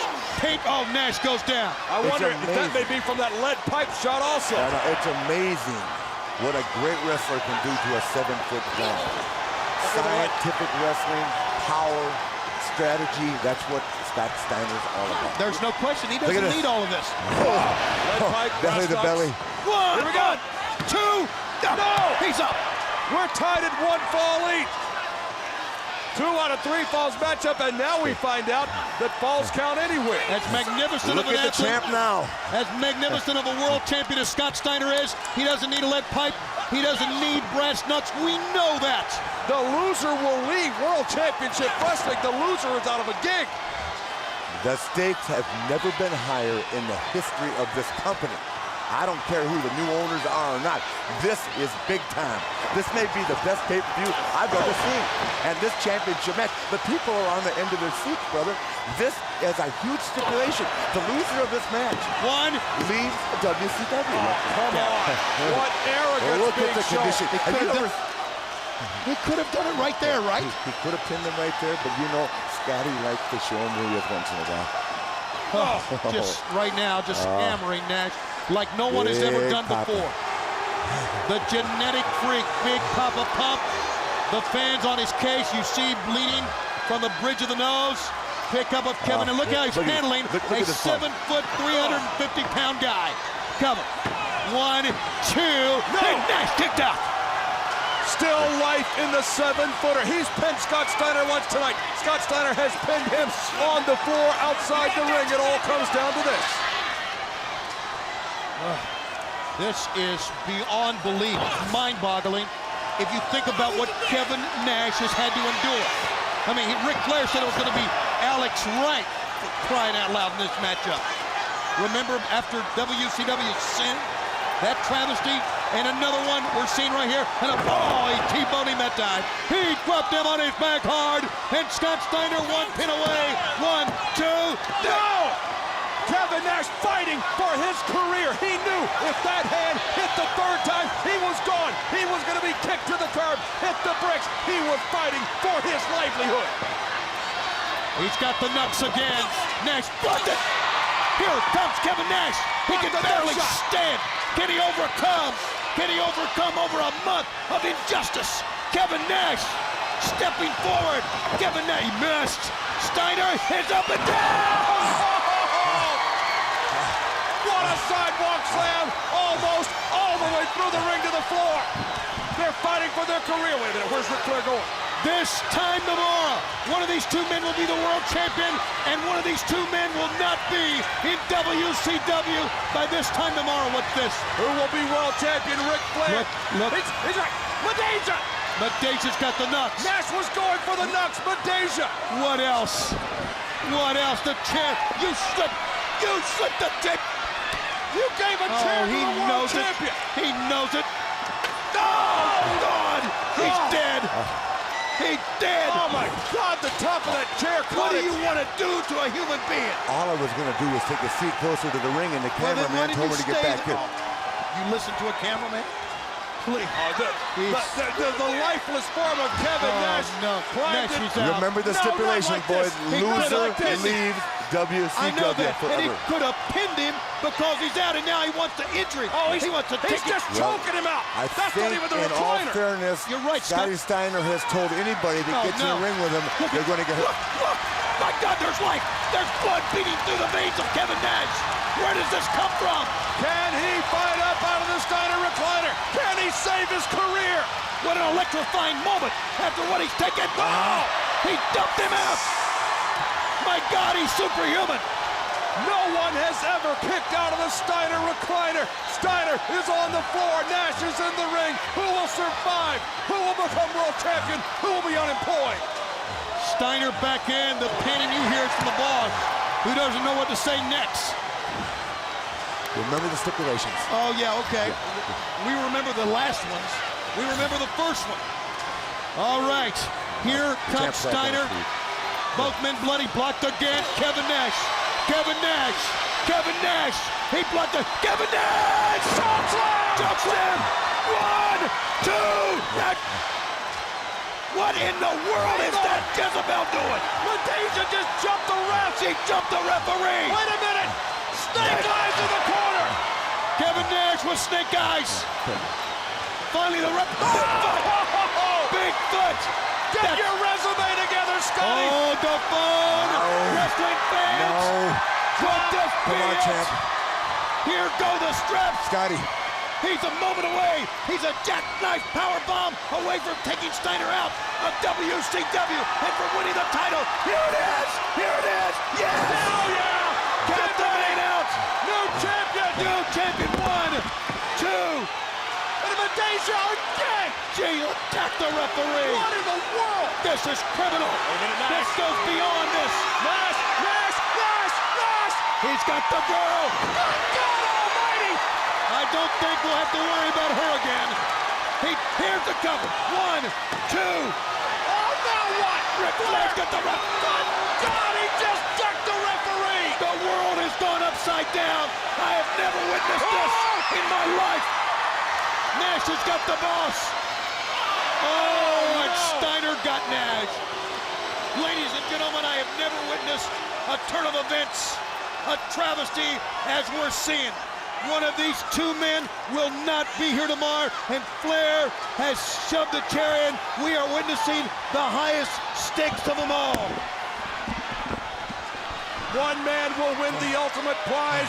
The other is going to be in the breadline tomorrow morning. Look at this. Referee down, a woman down, blood on the mat, a chair, a lead pipe. Oh, no. No!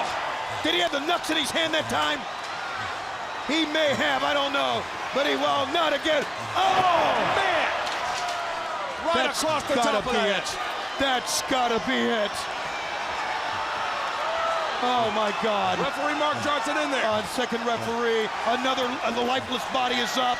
He can pin the man after that chair shot. Oh my God. No. He's gonna kill him. Do not let it end this way. No, not the career of Kevin Nash. He spent too much to this company, Kevin. He can, no, it's over. No. Yes, that's it. You mean like that it's over? Kevin Nash's career is over at the hands of this. God, it's a flashback to sin and what happened to Goldberg. Oh, this sucks. And I'm sorry I said that. I can't. Scott Steiner's still the world champion, but Kevin Nash is gone. Ric Flair's plan, that's what he wanted all along. That's why he sent everybody out. Everything Kevin Nash has meant to this company. Like you said, Scott, all that he's done, all that he's given, stolen, ripped away from the heart and soul of WCW. Kevin Nash is gone. It can't end this way. He just realized it. He's done. He's gone. Damn Flair. A night that we will never, ever forget. It's like a nightmare. Ric Flair's power right now is at an all-time high. It's never been stronger in the face of new ownership. Kevin Nash is done. My God.